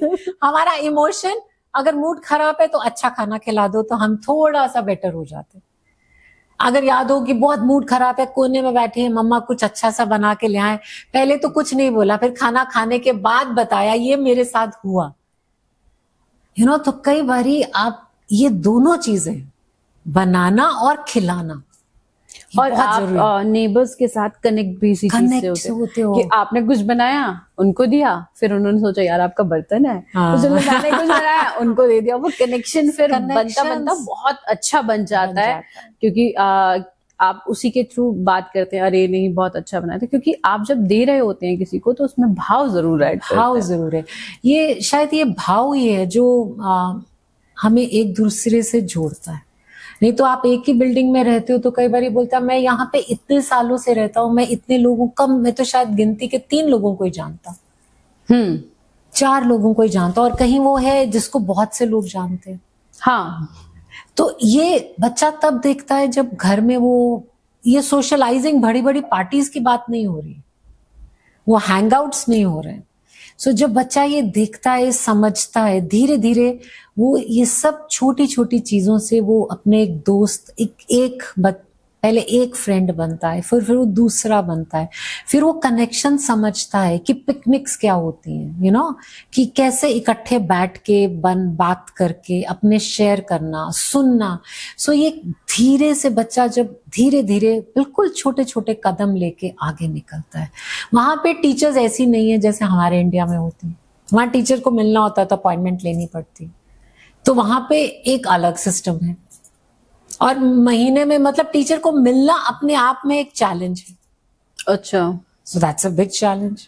यहाँ पे आदत है, जरा सी प्रॉब्लम हुई तो मैम के पास चले गए या सर के पास चले गए, या वहां पे it is not like that. और कुछ भी बोल दिया, कुछ भी कर दिया। और क्लास में यहाँ पे हमारे पास स्ट्रेंथ होती है मे बी 30, 40, 50, वहां कई बार क्लास में स्ट्रेंथ 500, 700, 1000। तो टीचर का कनेक्शन कहाँ है? ये सब चीजों के लिए आप बच्चे को जब तक मेंटली प्रिपेयर करके नहीं इंडिया से बाहर भेजोगे, बच्चा तो गुम जाएगा, बच्चा गुम जाएगा। आप ये अलग कल्चर है, वो तो उसी कल्चर, उनका तो वही सिस्टम है, वो तो स्कूल्स में भी देख रहे हैं, उनके तो सिस्टम्स में है, हमारा तो नहीं है ये कल्चर। तो हमें तो बच्चे को प्रिपेयर करना ही पड़ेगा, प्रिपेयर करना ही पड़ेगा। और ये बातें एक दिन में नहीं हो सकती, एक वीडियो देके नहीं हो सकती, नहीं, एक टॉक देके नहीं हो सकती। You have to tell them कि आप वहां पे भी कैसे रहे, किस तरह से आप लोगों को पहचाने, जाने। बहुत मुश्किल है। अच्छा, मोटिवेशनल वीडियोस देखना और रील्स देखना, इसका भी असर पेरेंट्स पे ज्यादा बढ़िया नहीं हो पाता है, क्योंकि वो रील्स देखते हैं, वो थोड़ी देर के लिए रहता है, फिर वो इरेज हो जाता है, फिर वो दूसरे रील पे कन्वर्ट हो जाता है।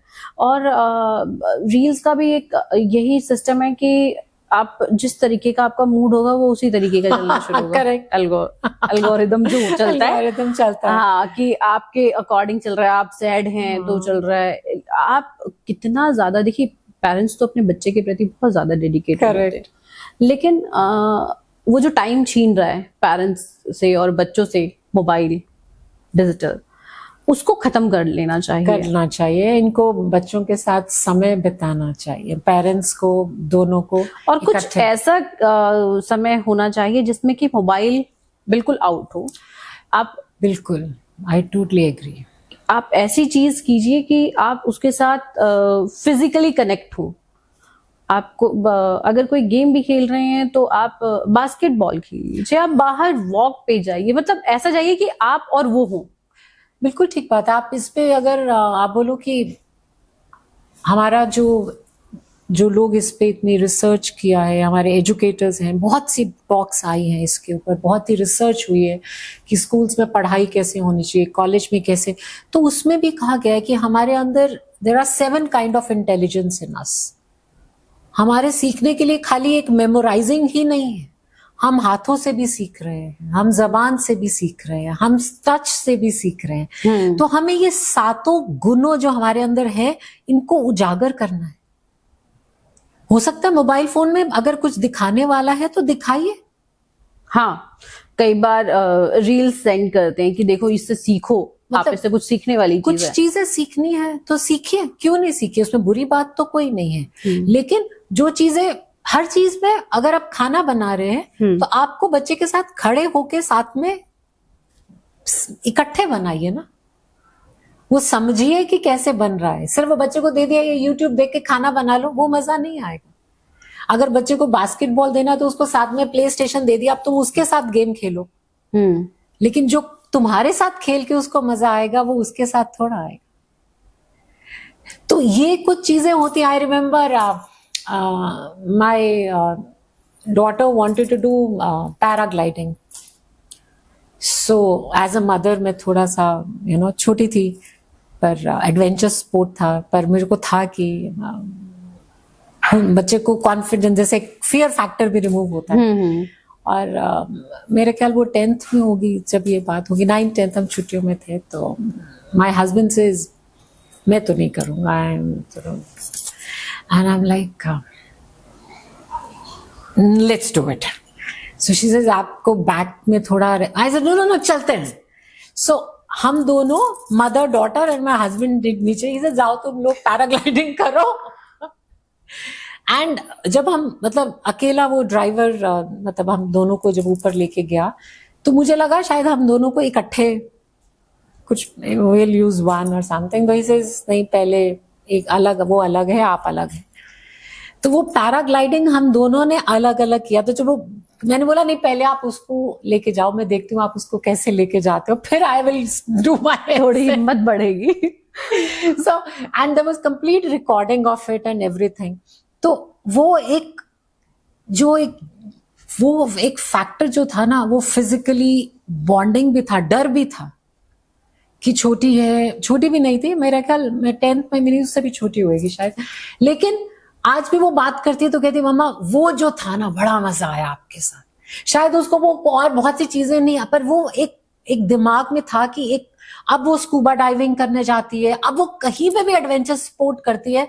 तो मुझे सबसे ज्यादा आई एम सो प्राउड। लेकिन वो बोलती, वो जो पहला डर आपने निकाला था ना, वो जरूरी भी है, वो जरूरी था कि मतलब you have to do it. कई बार आपको बच्चों के साथ वो करना चाहिए।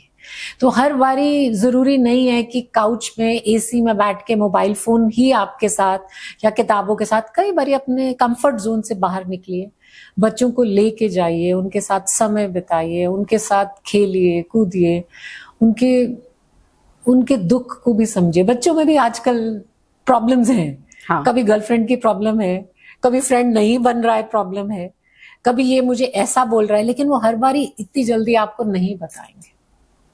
और उनको अनियन पील्स बोलते हैं, धीरे धीरे अनियन पील्स की तरह। और पेरेंट्स को भी समझना चाहिए कि बच्चा झूठ ना बोल रहा हो। जैसे कि मेरी बेटी जो है, मैं उसको बहुत लिबर्टी देती हूँ कि बेटा मुझे सच्चाई बताना, कुछ भी झूठ नहीं होना चाहिए, झूठ नहीं होना चाहिए। वो उसे अगर कोई चीज छुपानी होती है तो वो टीचर्स पे ब्लेम करती है कि नहीं टीचर्स ने मुझे ऐसा कहा, तो अच्छा तुमने क्या कहा था वो बताओ पहले।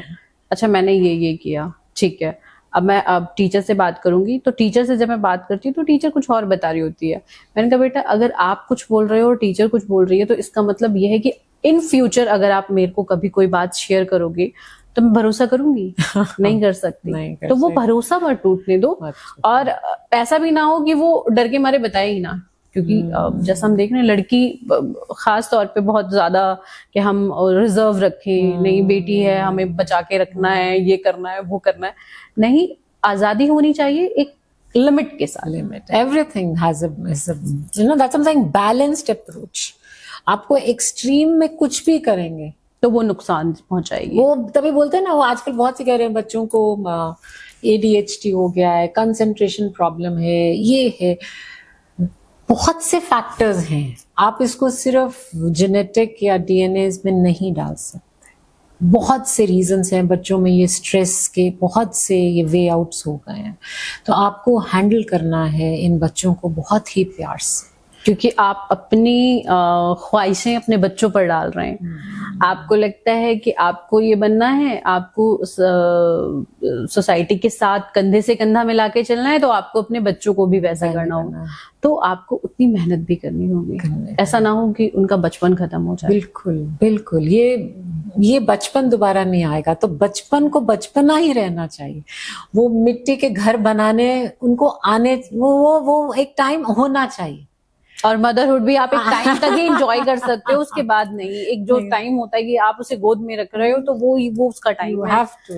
तो वो खेलना, घूमना, वो चीजों को जिंदा रखना है, जिंदा रखना है। और ये तो हम आगे उनको पास ऑन कर रहे हैं। ये प्यार जो है, यही वो आगे चलेगा। कहते हैं एंड में लाइफ में यही दो, एक प्यार और एक खुशी, यही आगे चलती है।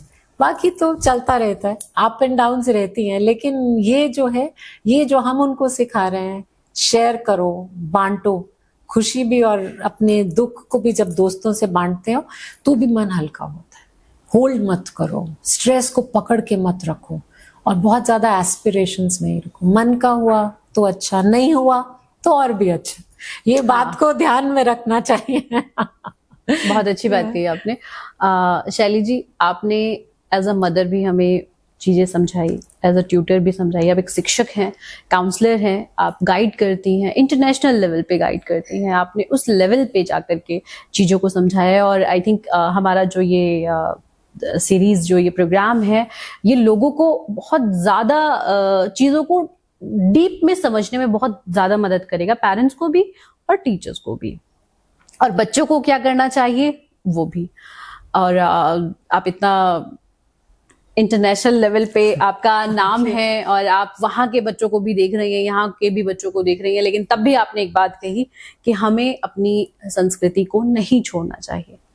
हमें आगे बढ़ना है, लेकिन अपने संस्कारों के साथ। ये बहुत इंपॉर्टेंट चीज है। और शैली जी, आपने अपना बहुत कीमती समय हमें दिया, हमने आपका बहुत ज्यादा समय लिया है अपने प्रोग्राम में, और यहाँ आए आप, आपका उसके लिए बहुत बहुत धन्यवाद। थैंक यू जी, थैंक यू सो मच। बहुत ही अच्छा लगा आपसे इस पॉडकास्ट में बैठ के बातें करके। समय का तो पता ही नहीं लगा, और मैं आशा करती हूँ कि बहुत से पेरेंट्स इस माध्यम से जुड़ेंगे और अपने बच्चों को सही दिशा दिखाएंगे। थैंक यू, धन्यवाद।